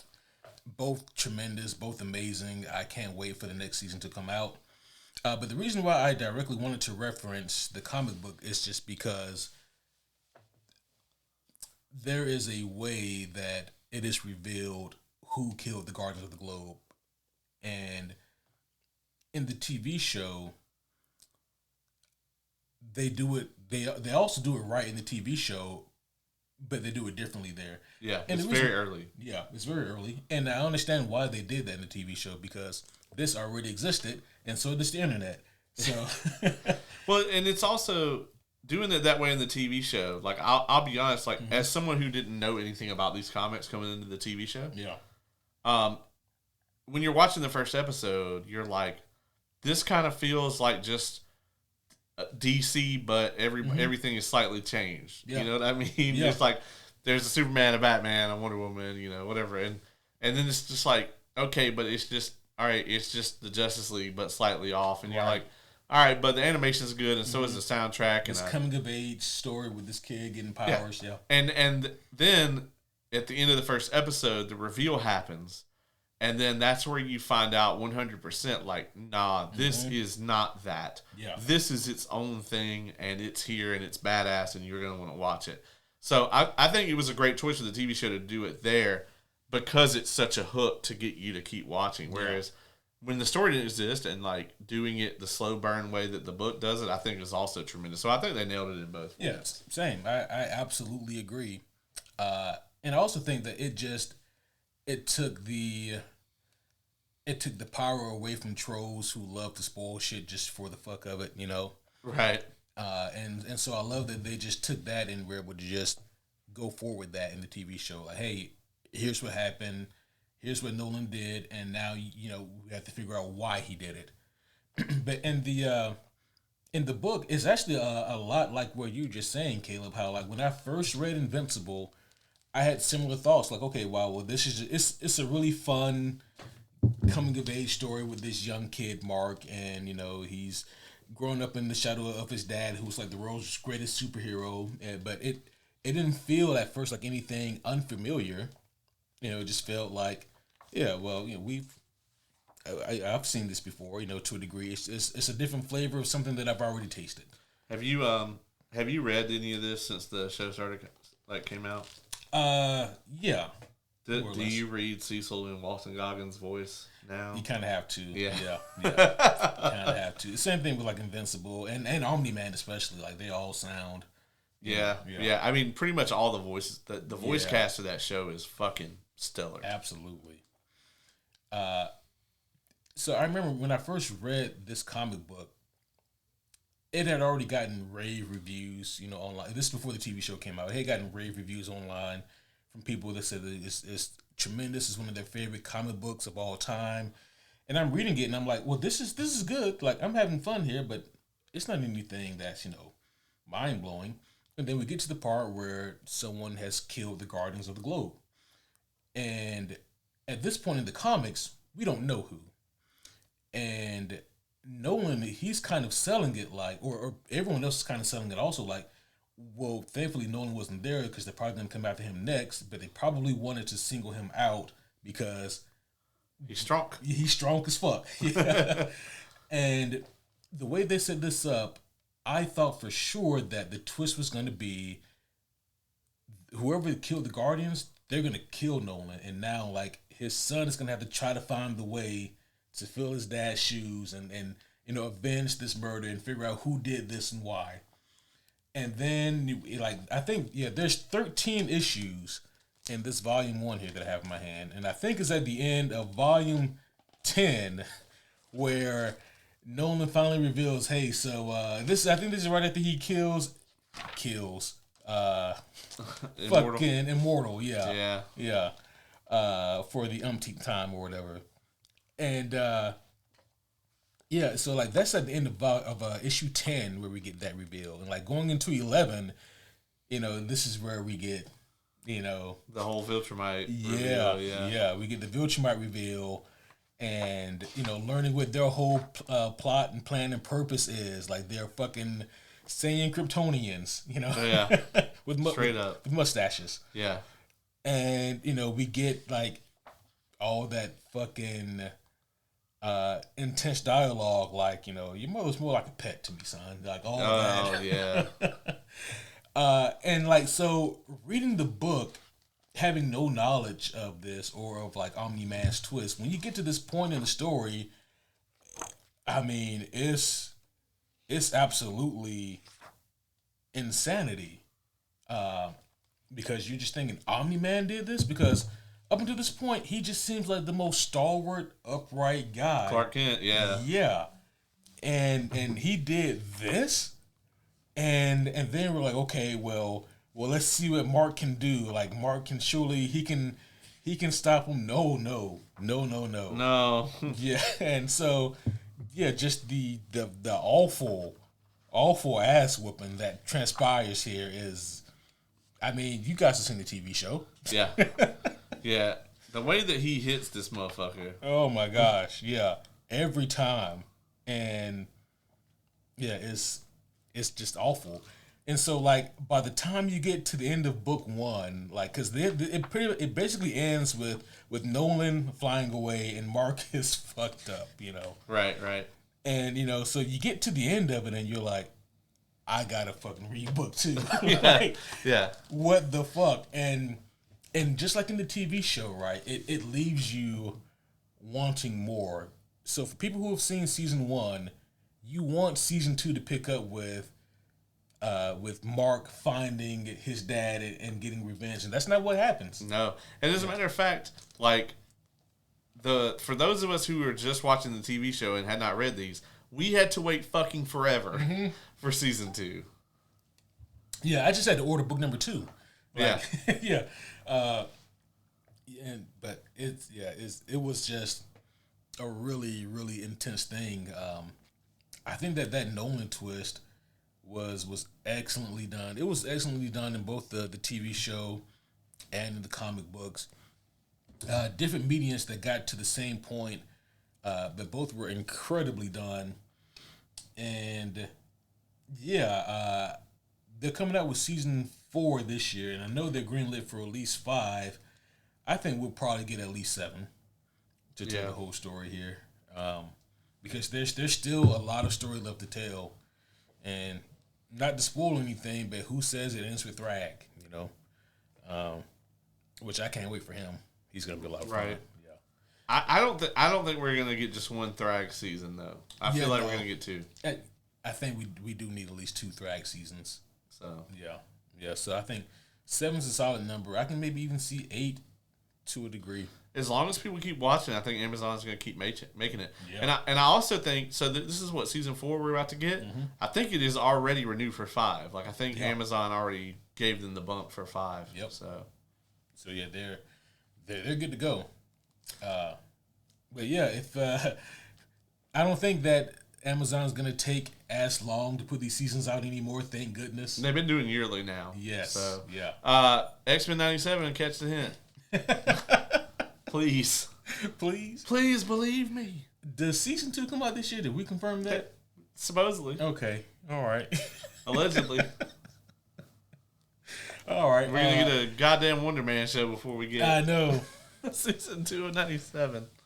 Listen, they need to hurry up with X-Men 97 season 2. Otherwise, we'll be able to say, man, we got GTA 6 before we got X-Men 97 season 2. Yeah, we got the Lantern show before we got X-Men 97 season 2, and that shit was announced in 2015. Right. Oh, boy. Yeah. What a time to be alive. But yeah, Invincible, Omni-Man reveal. Hell yeah. Fucking craziness. I'm going to catch some heat for my next one. Ooh. The Village is on my list. Oh, that's a good one or bad one? That's a good one. Okay. That's a good one. Okay. So here's the thing, man. It's like a lot of people shit on this movie, but I actually really enjoy it. It's because Bryce Dallas Howard's in it. That's not the only reason.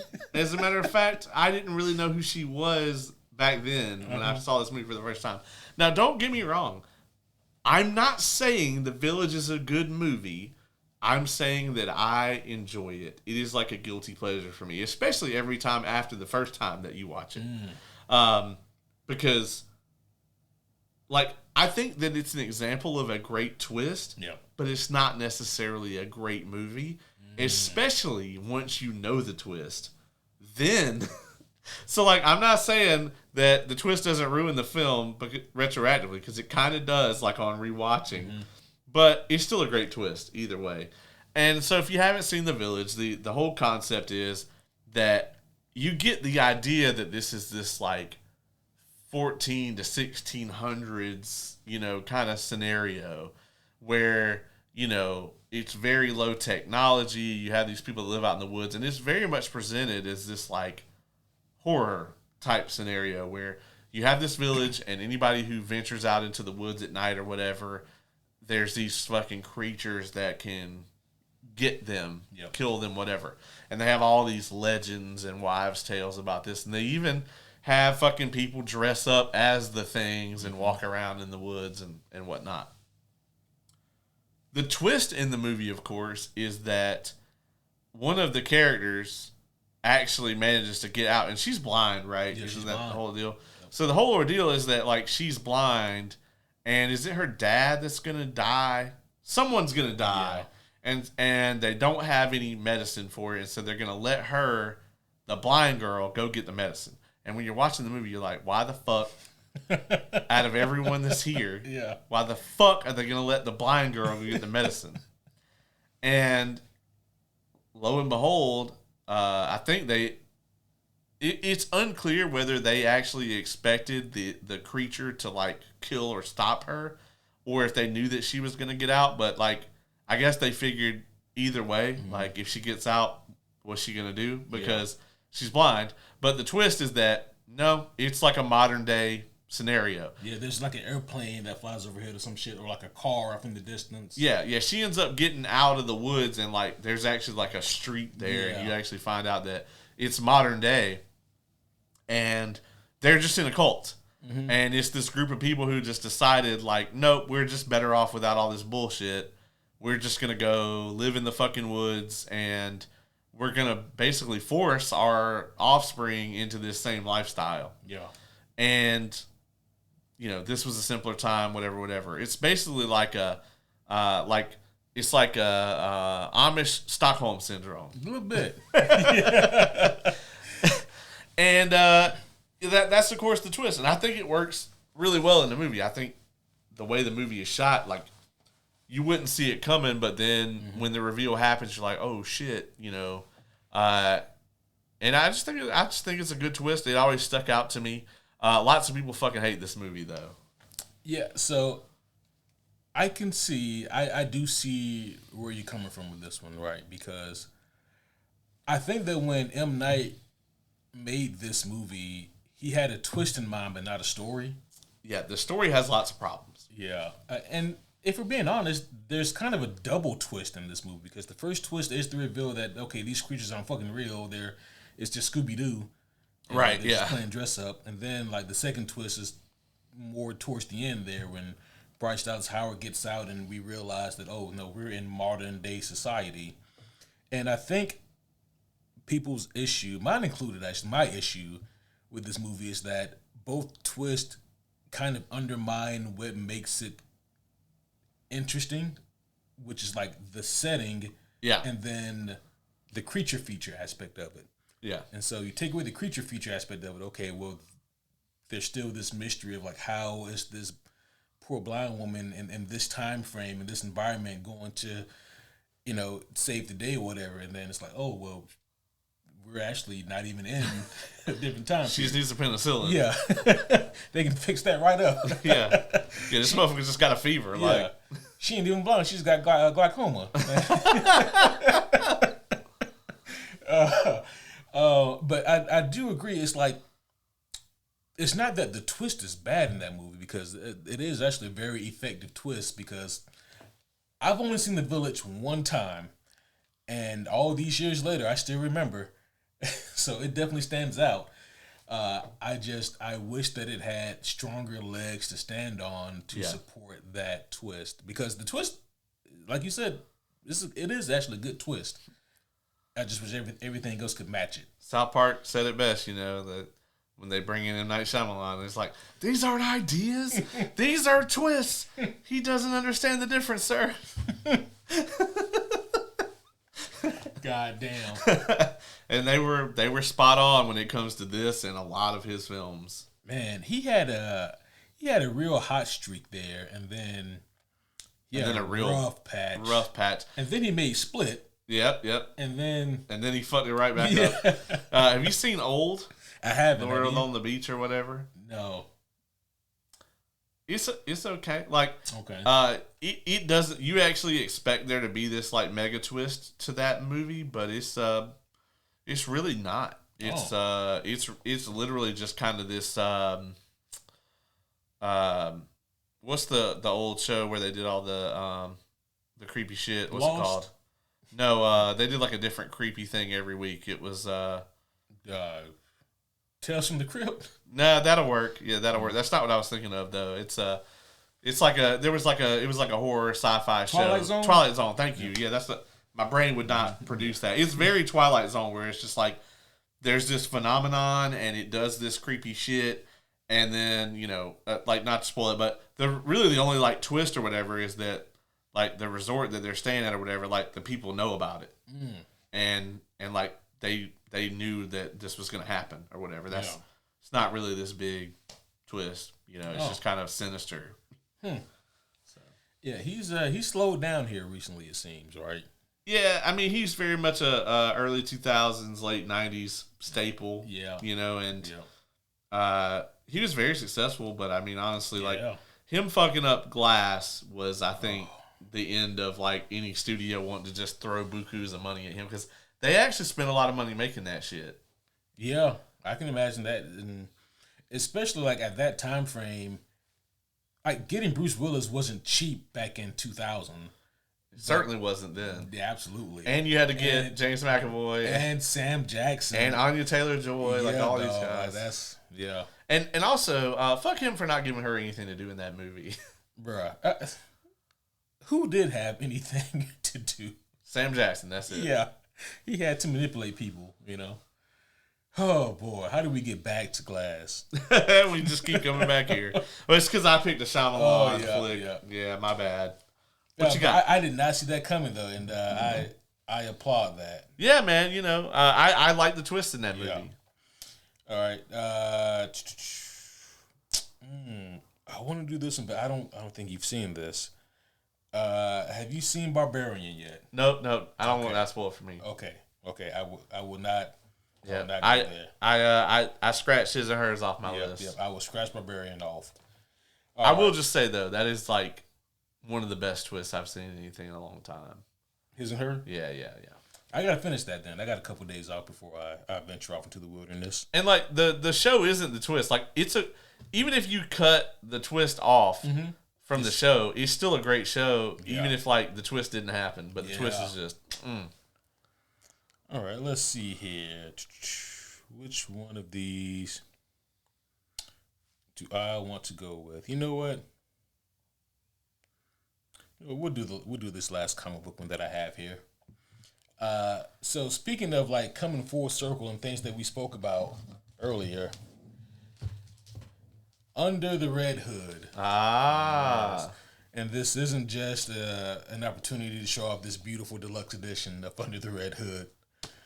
That is beautiful, though. Yeah, I love it. As a matter of fact, it matches with A Death in the Family, so you know. Do they have an absolute of that one?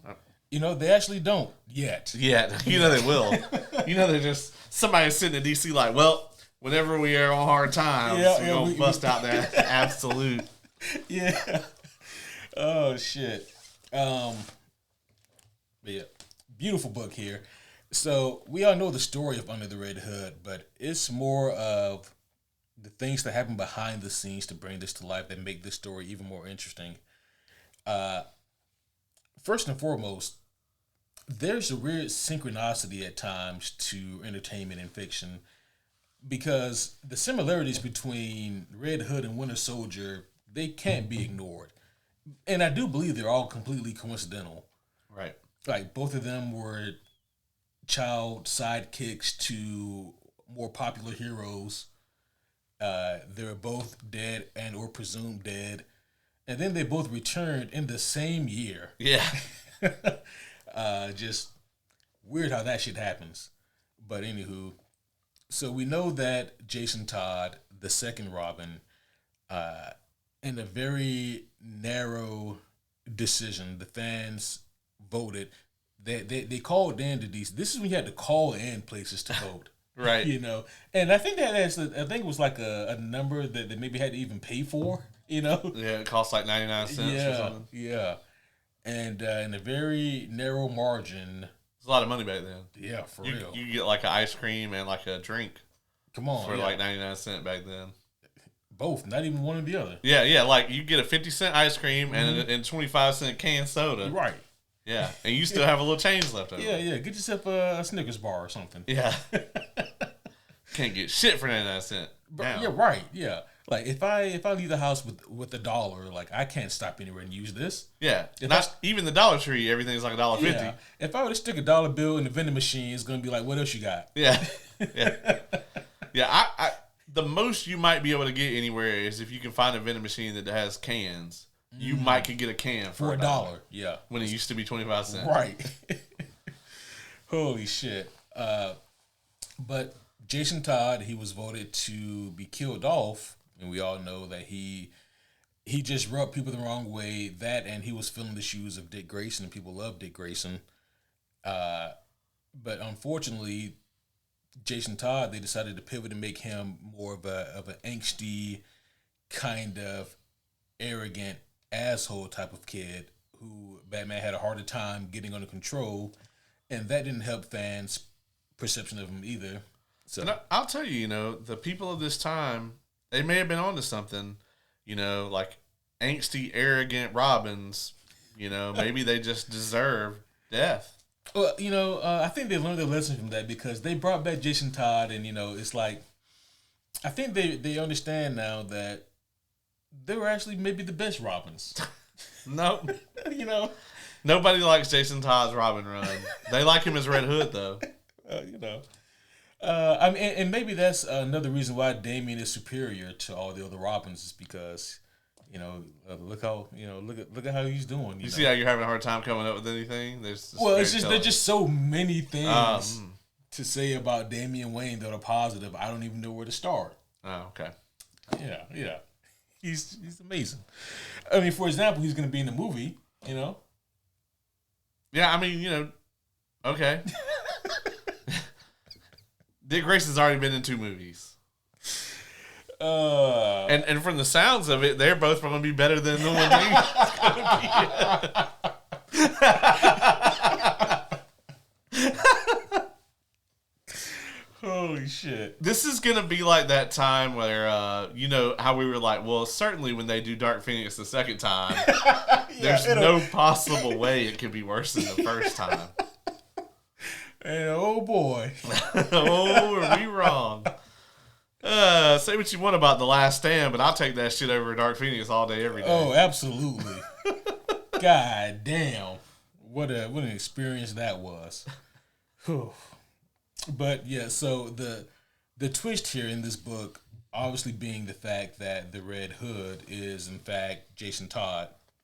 Now, as we mentioned earlier, this is something that DC had hinted at just a few months earlier with Hush.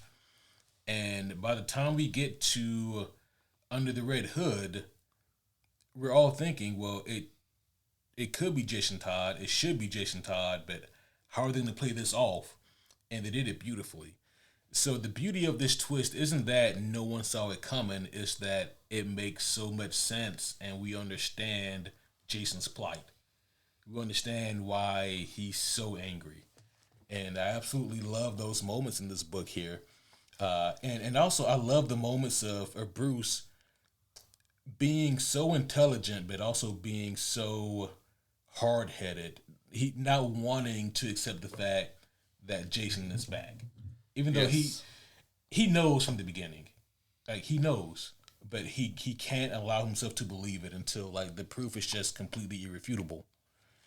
And it works beautifully here in this story because it's Batman, in a sense, like, confronting the ghosts of the past, but it's also Jason trying to do what he think is not only the right thing to do, but trying to show Batman that your way is antiquated and wrong, and like you let him being the Joker, you let him take me away from you, and I've always loved that. As a matter of fact, yeah, and if you guys have seen the Under the Red Hood movie, you'll notice that like a lot of the dialogue is exactly the same. They kept a lot of it. Yeah, The Joker's dialogue in the animated movie, John DiMaggio, he did tremendous. He is like so forgotten. I think a lot of it is because, I mean, you've just got the monolith that is Mark Hamill, you know. But like, and honestly, I think I would love to see a version of this where Hamill did the Joker instead. Like, I just think that would be incredible. Yeah. But isn't old what's his name? Freaking Dean Winchester, Batman in this? No, he's Red Hood. He's Jason Todd. Jason Todd, Yeah. So, like, just the Joker's dialogue in this though is incredible, and there's so many great moments in it. But I think my favorite is probably when Jason pulls the bomb out or whatever, and Joker's like strapped down. He's like, no, don't spoil it. This is better. This is better. I'm the only one who's gonna get what they want tonight. This is amazing. Right. You know? I think my favorite part might be, it's got to be here somewhere. Joker talking about let's everyone get pictures. First me and the kid, and then me and the crowbar, and then me and the kid and the yeah. I always thought that shit was hilarious. But the moments in here when Jason says, Bruce, I forgive you for not saving me, but why on God's earth is he still alive? Yeah. Absolutely love that. And Joker's having a blast, by the way. Joker's the only one having a good time here. Yeah, this is just like the best thing in the universe for him. Yeah, like he's straight up having a good time here. Like, you gotta look at this from like the Joker's point of view, right? Like, okay, you killed a Robin, beat him to death with a crowbar. Yes. This motherfucker came back to life and has become a nemesis for Batman. Like Joker's like, I didn't know it could get this good. Yeah, he's like, I'm going to beat the rest of them to death now as soon as I leave here. Just so I know what happens. Just so I can see what happens. But not Dick Grayson, though, because he'll kill me. Yeah. He could need an elaborate plan to get Dick Grayson. Oh, man. Yeah, I mean, you're going to need to go talk to the Riddler and do some hush bullshit. Yeah. But absolutely love the conversation here between Jason and Batman. But just the whole reveal here of Jason being the Red Hood, and then also the reasoning as to why he's doing what he's doing is it's magnificent. Yeah. And so I've always loved this scene. Like, there's so many great points to this story, but this scene between Bruce, Jason, and the Joker has always been just top notch. It's beautiful. Yeah. Yeah, it really is. Yeah. Had Tim Drake come around yet at this point? Yes. Okay. Yep. But he's not in the story. No, I think he might. I think it was up with the Titans at this point. Yeah. Yeah, or doing his Red Robin thing or whatever. Yeah. Yeah. So he was not here, and that may be for the best. For the best. Yeah. I mean, well, honestly, if Tim Drake was here, he would have coerced Bruce to be like, that this is Jason Todd. Right? Yeah, he would have figured it out pretty early, I think. Yeah. It's as much as Bruce was by far smart enough to figure this out, yep. but he's literally trying to make up anything else. Like he's not following the facts of the case because he doesn't want to believe that this could be what's going on. Yeah, could this be Clayface again? Right. Yeah. Could this be one of my enemies just trying to get inside my head? This could be any number of things, and I love that. And I always love whenever we get moments of Dick Grayson and Bruce together, which is what we get for the first third of the story. It's always a lot of fun seeing those two together because Dick Grayson's objective is always try to get Bruce to crack, and it never works. But it doesn't stop him from trying. Yeah, he always tries. But yeah, under the Red Hood, man, just seeing Jason Todd return, and I knew that I was gonna either do this or Winter Soldier. I decided to go with this one just because Bucky never chose to be Winter Soldier. Yeah. However, Jason Todd did choose this shit. Yeah. And 100%. Yeah, so went with that. And I will just kind of tack on there that I have Arkham Knight on the examples of worst twists. and the reason it's on there is because it's the same fucking twist, but way worse. Mm-hmm. And everybody on Earth already knows this story by then. So it's literally like if you did the Scooby-Doo episode and then you did the exact same Scooby-Doo episode next week and it was the same guy, just a different mask. Yeah. So that game was 10 years old, close to 11 years old now, Arkham Knight. Yeah. And I look back at that game, and I still have fond memories of it. I platinumed it, and that's always a goddamn challenge with those Arkham games. Yes. And I look back at that game, and I still have to wonder some things about it. And primarily, I still have the same question I had from 11 years ago. Why weren't they just honest about Jason Todd being in this thing? I think they put too much emphasis on the twist. Like we've been saying all night, they put too much focus on the twist and not enough on making it good. I mean, honestly, I think that game would have been immensely better if the Arkham Knight had literally just been a completely original character. I mean, that's a bold move to go to go that way when Batman has such an extensive rogue gallery and so many of them aren't popular, haven't been so readily used, which is why it was so shocking that, we thought that we were going to get a Black Mask game and within the first couple of hours, it's oh no, it's just another Joker, Yeah. So it's you guys really just can't stop making Joker games. And then it's okay, well, we're just going to give you this fucking twist again but it's going to be way, way worse than you ever remember it being. I think, honestly, I wouldn't have gone this route at all. But if you're going to go this route, I think coming up with coloring out this completely original villain in a situation where you have, Batman and it would have damn near been Court of Owls level, right? Mm-hmm. Where it's okay, we're going to go into this crazy 100-year-old mythos and introduce a new element and hope it sticks. That's bold and it's a lot of risk.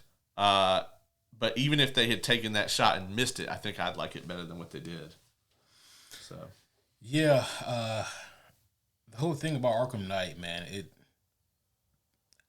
So even if they wanted to go with the premise that they had and they went with, I would have just made some simple changes that I think wouldn't be that different, but would have made a world of difference in the long run. Being that you don't have to reveal it to Batman, but at least go ahead and tell your audience what's up because we already know. Yeah. Let us know. We know who this is.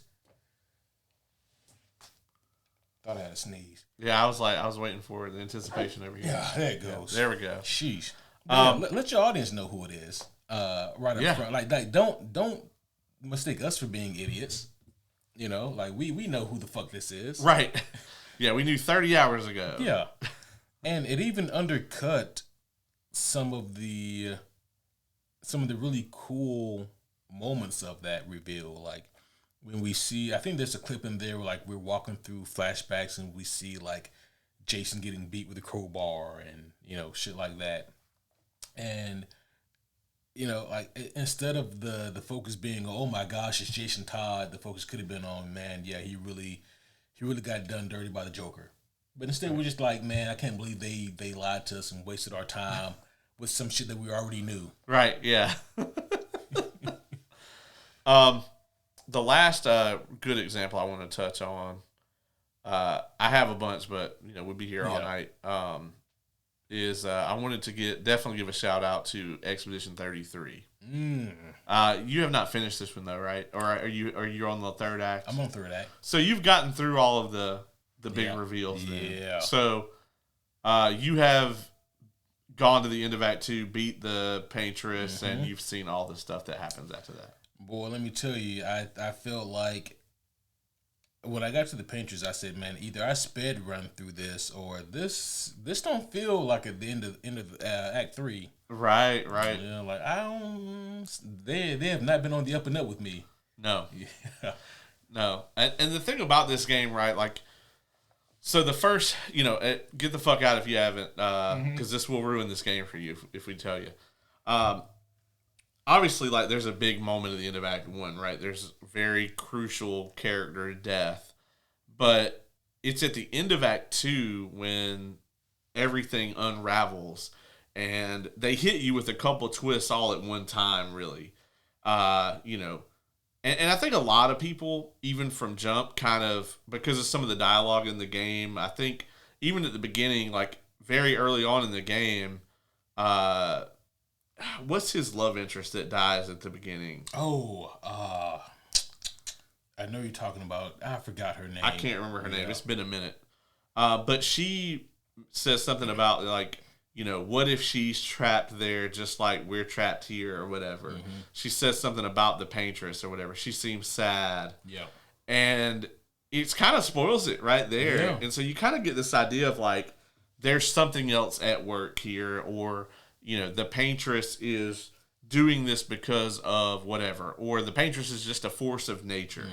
You never in the game really get this idea that the Paintress is this, like, malevolent entity. It just doesn't ever really come across that way.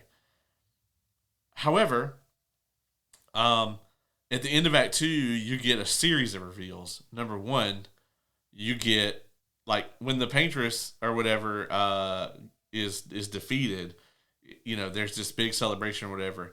But the game doesn't really hit you with the end of the game triumphant shit. Nope. It keeps this very somber tone the whole time. And the tension of that is crazy, the way that it plays out. Like, the way that they pick on your emotions and, like, they can just play you like a fiddle is crazy in this part of the game. But through this happening, you actually discover that number one, this world isn't real. Yep. The whole thing is actually inside a painting, and it was actually Verso's world or whatever that he painted. Crazy. Yeah. Then you get the reveal that, like, of how Mael got there and who and what Mael is, or Alicia in this instance. Yeah. And then you get the reveal that, like, the Paintress was not the villain of this story, but the paintress actually was the trying to preserve this world, and it's actually their dad that is the villain. Yep. And the paintress painting the number on the monolith is actually protecting. It's the monolith, the countdown on the monolith is her power running out. Yeah. And not her killing everybody. Right. And when she goes down, then everybody gets gramaged. Yeah. And the way the game plays out as that's happening is just, I mean, you're just sitting there, like, if I sit here and tell you, like, okay, at the end of Act 2 of this fucking JRPG, there's like 40 minutes of cutscenes, you're like, man, I'm going to be bored out of my goddamn mind. You will not. You will be sitting there trying repeatedly to pick your jaw up off the floor, and it will just keep ending up there. Mm-hmm. Yeah, it's a tremendous sequence. It is, man. And even the little things they did, like something that most players probably picked up on but never really thought much about. I know I'm in this camp. Like, wow, fire is really effective in this game. This cool. Right, yeah. Yeah. And it's layered so deeply in there. Yeah, it really is. Yeah, I mean, the twists in that game they were outstanding. Yeah. I mean, yeah,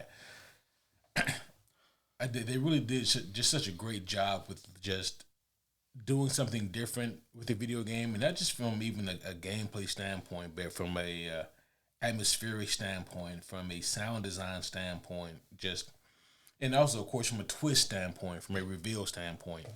So unique. It's won like over 400 awards. Jeez. Yeah. I mean, if you watch the Game Awards, you know every fucking 20 seconds they were like Expedition 33. So, right. Yeah. Such a tremendous game all the way around. I mean, really just the way that they handled everything. But I think it's one of the best and most unique stories that I've ever seen in a game. And I'll be honest, I didn't play another story-driven game for probably 6 months after I finished that. I spent the last like 6 months of my life on Arc Raiders, because I didn't want a story-based game, but now I'm playing KOTOR 2. Oh, yeah. Because I need some like Jedi shit, some nostalgia throwback stuff. Yeah. But I had to put E33 on my list. I don't blame you at all for that one. That's a tremendous pick. All right, let's see here. We'll do one more and get out of here. Yeah, sure. All right.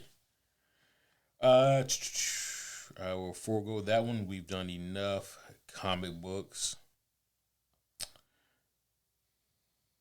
All right.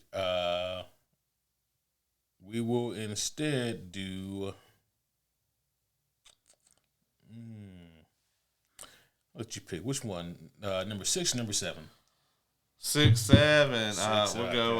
We'll go lucky number 7. All right. Lucky number 7. I won't say I named this one, but it is named "Don't Trust These White Bitches" from Get Out. That's also the theme in Sinners. It is, right? Yeah. I'm beginning to see a trend here. Yeah. So like, I mean, with Get Out, right? Like, the thing about this is,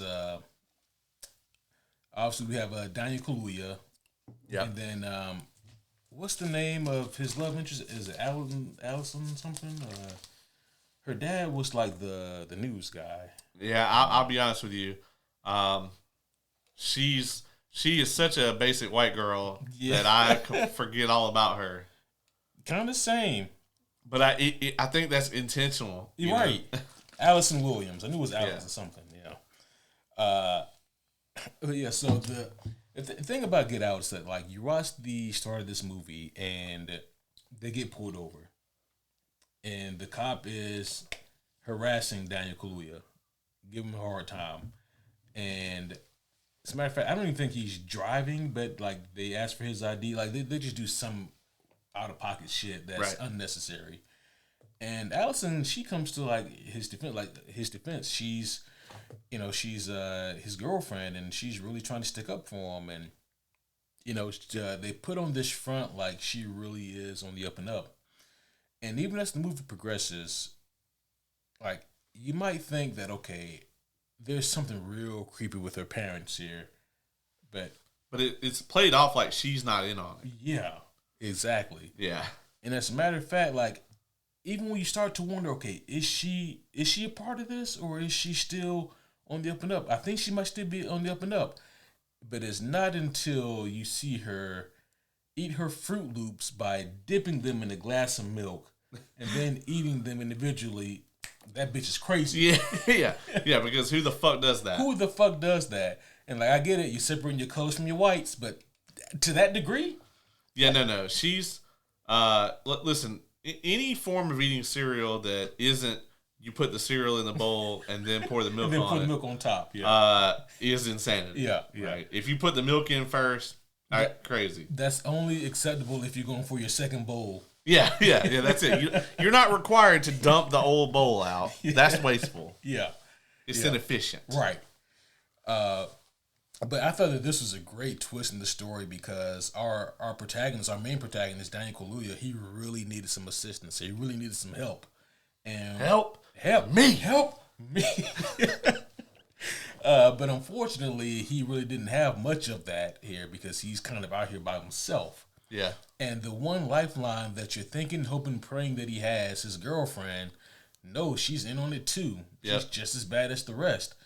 But thankfully he is able to pull through this thing. And then like just the twist of finding out what the fuck is going on here. Yeah. Like it's some wild shit. Right. But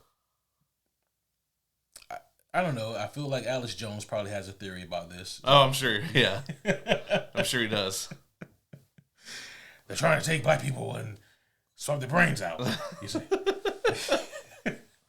it's to stop the frogs from turning gay. It's the same process. Yes. Yeah. It's the chemtrails. It's the chemtrails. You see. Yeah. Fucking Alex Jones. The gift that keeps on giving.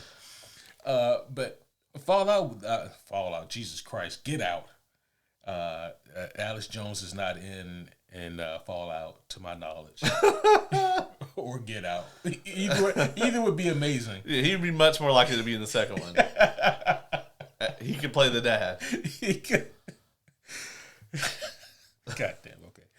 But no, I thought that just the overall twist of Get Out was excellent because figuring out what was going on here, for me, it was always like the most no pun intended, the most mind-blowing shit.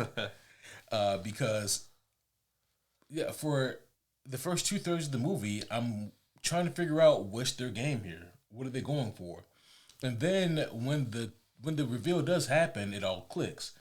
Now I see why you don't want him to be smoking, because you want your fresh fucking black body to be fit. Right, Yeah, you don't want it to, have, all the negatives that come with smoking. Was it Lakeith Stanfield who, the famous meme where he's fucking running full tilt? Yeah. And it's like, the fuck is going on here? Yeah. And you realize, it's fucking grandpa or whoever who hadn't had a young, strong body in 60 years. And now he's got this body. Yeah, he's fucking testing it out. Yeah, of course. Yeah. And so when all this shit starts to come together and you realize that this is like some weird sci-fi Twilight Zone malicious bullshit going on here, and it needs to fucking stop. So I thought the twist in that was amazing. Yeah, it's real crazy, incredibly good. And who knew Jordan Peele was like such a great director? Right? Yeah, like the guy from Key and Peele. Like, yeah, jeez. Yeah, that dude's so talented, man. Yeah, he really is. I don't know what he's doing next, but I'm excited to see whatever it is. Yeah. So, yeah. I figured we'd end with that one. That's like the other ones I had on here. Like, that's another comic book, and we'll just do this one. Yeah, I mean, of course, I had Mistborn on mine. Oh yeah. I mean, that's a good one. Fine. Hero of Age is like you could tell with those he wrote them all together, and every single twist in there, especially like the biggest one, it's all very much like this shit was right here all along. Like Brandon is such a master with those books of putting the facts right in front of you, and you just skip right over them until you figure out the twist, and you're like, motherfucker. Yep. Because not to even go into what the twist is here, but he mentions that earring like 4 million times, and it's for like no fucking reason too. It'll be like, yeah, we walked along, and then the earring, blah blah blah. Yeah. And you're like, man, whatever, dog. Anyway, Like, what the fuck is it about this earring? Yeah. Why does he keep mentioning it? Right. And then it's like, fuck. And then you're like, motherfucker. Yeah. Quite literally in this instance. But holy shit. But yeah, man, he hits you with a bunch of twists there at the end of that one. So that one's a classic. Let's see if I had any other. I had The Prestige on here, honorable mention. Always a good one. That's a great one. And I had Watchmen on here. I had Watchmen on here too. Yeah, such a good one. But I'll go just real quick into some of the examples of a bad one I had. Of course, I had Arkham Knight. We were saying fuck Quentin Tarantino earlier. I got Hateful Eight on here. Oh, you didn't like that? This is where the first two acts are tremendous, and then the third act derails the whole movie because it's just an extended cameo. Yeah, a little bit, yeah. And it's just a wink and a nod that if you don't care about Channing Tatum being in the movie, it's nothing. It's absolute nothing burger. It's a fucking terrible twist, and it ruins the whole movie. I don't know what he was thinking. I actually really love the first two acts of Hateful Eight, though. The dialogue in that opening sequence. Yeah. It's Samuel L. Jackson and Kurt Russell. Yep. Fucking incredible dialogue. Yep. As he is typical of him. And he's even got Walton Goggins dropping a couple N-bombs in the movie. Well, I mean, if you're going to have somebody come in and drop N-bombs, you might as well get Walton Goggins. Yeah.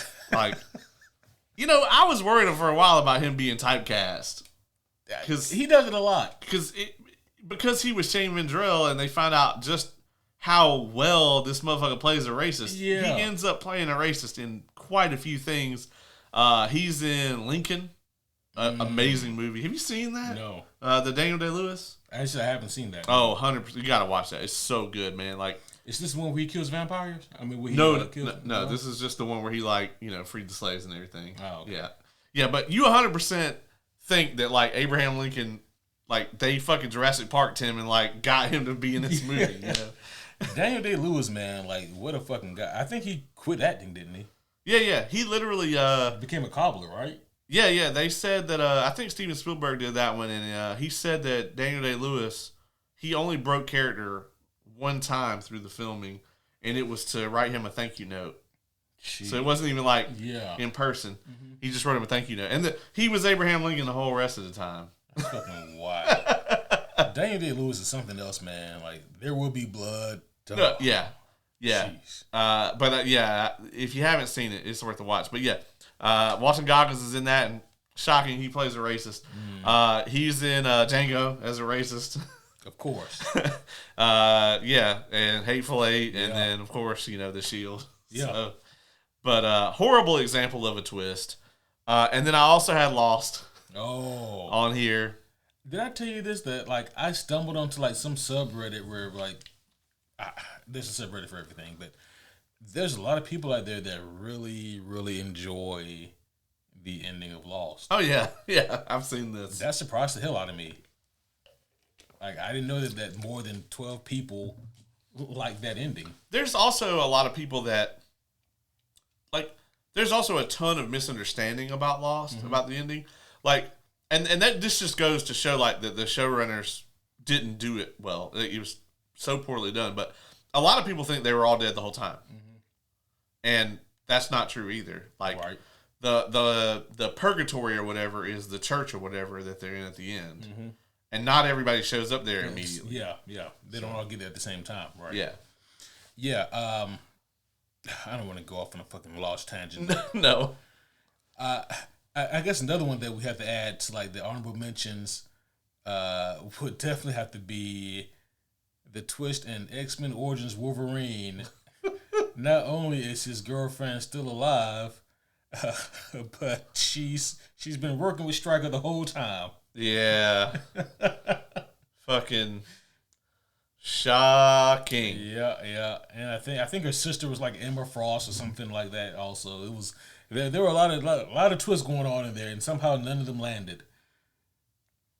Yeah, there's so many just really bad twist in the Fox verse. I'll be honest with you, like an example of a good one that just came to mind, the fucking X-24 reveal in Logan. Yeah, that one's really good. Yeah. A bad one. In Fan Forstic, it turns out stop there. It turns out that Doctor Doom was alive the whole time. We should really go back and see if we can find Victor, guy. Yeah, we really should. Yeah. I'm sure he really would like us to go get him. Hey, was that atmosphere breathable back there? Well, we don't believe so, but We definitely must go back to get this very, level-headed, empathetic, very good human being. Surely he's found a way to survive in that environment and acclimate to the climate and find food and nourishment and shelter. Yeah, and he will totally be, by the time we get there, he'll be 100% over us leaving. Yeah, and he'll be completely understandable. What's the worst that could happen? he won't have these vague, ambiguous, fuck you, Dr. Manhattan powers. Yeah, there's no way. There's no way. Yeah, man. That's... we talked about this a little bit. There's the Batman versus Superman, Doomsday reveal. It's up. We can't even really count because they gave that shit away in the trailers. Yeah, they did. As if there wasn't enough to keep people interested. The internet is very. We were really onto something with that one. The internet's very like, wait, what the fuck? What's his plan? Yeah. And we're like, yeah, we know. We know. But it is also funny to see the people that are like, you guys don't understand the brilliance. Yeah. Oh God. Yeah. I can't believe that one guy. Shout out to you, random guy on the internet that summoned the fucking Snyder bots. I know. He was like, man, he's like, y'all are hilarious. I'm gonna give you guys like maybe 10 minutes before. Yeah. And then like clockwork. I know they showed up. Like, god damn. Like, who the fuck's talking shit about Zack Snyder in here? I was like, buddy, like. This is the wrong tree to bark up. This man right here is a Zack Snyder defender, a Zack Snyder apologist. Right. I was like, and I like most of his work, Yeah, I'm a Zack Snyder fan, and I had that fucking question to ask in the first place. Like, what's the plan? Yeah, I like most of his non-Sucker Punch work. Yeah. I mean, I think even like the hardcore fanboys don't stand by Sucker Punch. Yeah, I mean, everybody gets one. Like Nolan made Insomnia, and that, Yeah, I guess he did. Yeah. I forget about that. It's the worst movie he made. Yeah. It's not even that horrible of a movie. It's compared to the rest of his body of work. It doesn't feel like it fits in with the rest of his body of work. It doesn't. It's because he had nothing to do with writing it. Yeah, that's right. I knew there was something off. Yeah, it was a screenplay that they had. Yeah. And they were like, hey, man, you're probably going to be famous one day. You want to write this shit? And he was like, yeah, but only if you let me do this. Because I think that's how he got, I think it was Prestige. I think that's how he got that. He was like, yeah, man, I'll direct this fucking screenplay, but you got to let me do this. Fucking tremendous. I need to go back and rewatch Prestige. There was a lot of that in Hollywood back in that era, and even more recently, there was a good bit of this. But especially back then, they very much had a like one for you, one for us kind of deal with a lot of these directors, where it's like, okay, well, you got to come in and make fucking Batman, and then we'll let you do whatever fucking artsy shit you're trying to do this week, and then all right, well, cool. Then you got to come back and make Transformers. Yeah, and, there was a lot of that going on, and it still is, like you said. But it's just interesting because it's like, do you really want someone who's working on something that may not be that invested in it? Yeah. Well, it worked out really well with Nolan, right? Yeah. Because like he was interested in Batman, but if you look at it, every time he did a Batman, they let him go do whatever he wanted to do. Yeah. Like that's how. But shit, I mean, that's how we got Prestige, Interstellar, and Inception. Yeah. And then 3 great Batman movies. Yeah. Well, we got 2 in the possible. We got 2.6 great Batman movies. We got 2 great Batman movies, another okay Batman movie, and the worst death scene ever filmed.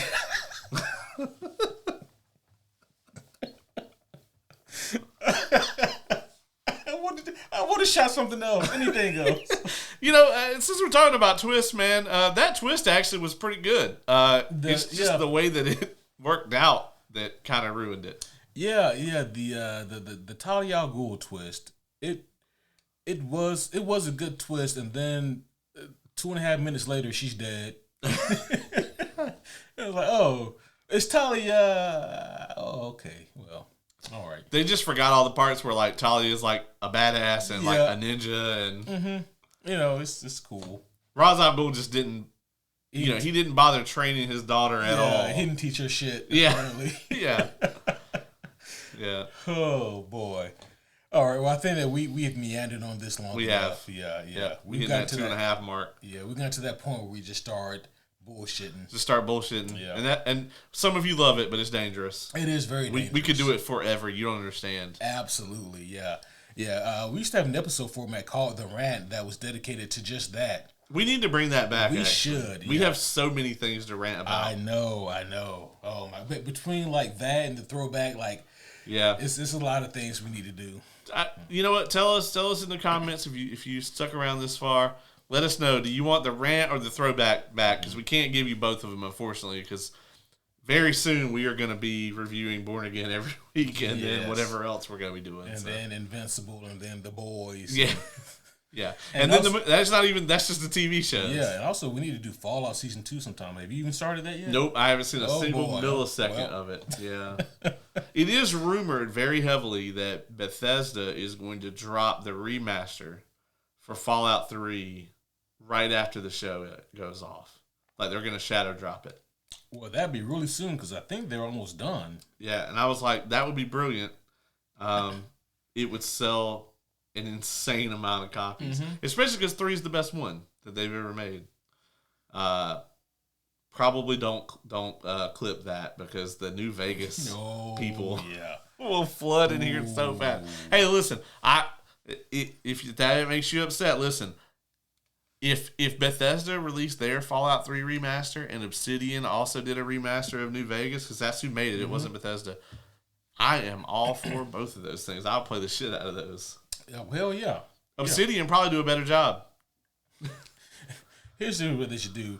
Release the Fallout 3 remaster as DLC for Starfield. All right, folks. That's going to be all for this one. Yep, we're out. Fuck. Holy shit. But for realsies this time. Thank you guys again for coming along for another really fun episode here. We got to talk about some of our favorite twists and reveals across comic books, video games, movies, TV shows, and there's so much more that we left off. Let us know what some of your favorite twists are of all time, and we'd love to hear from you guys. But that's going to be all for now. We will see you guys again very soon. We're going to have a little bit of a hiatus. I will be out of town for a week, but then we'll be right back at it. So no major worries. But until next time, my name is Superhero Homie Q. And I'm Superhero Homie Caleb.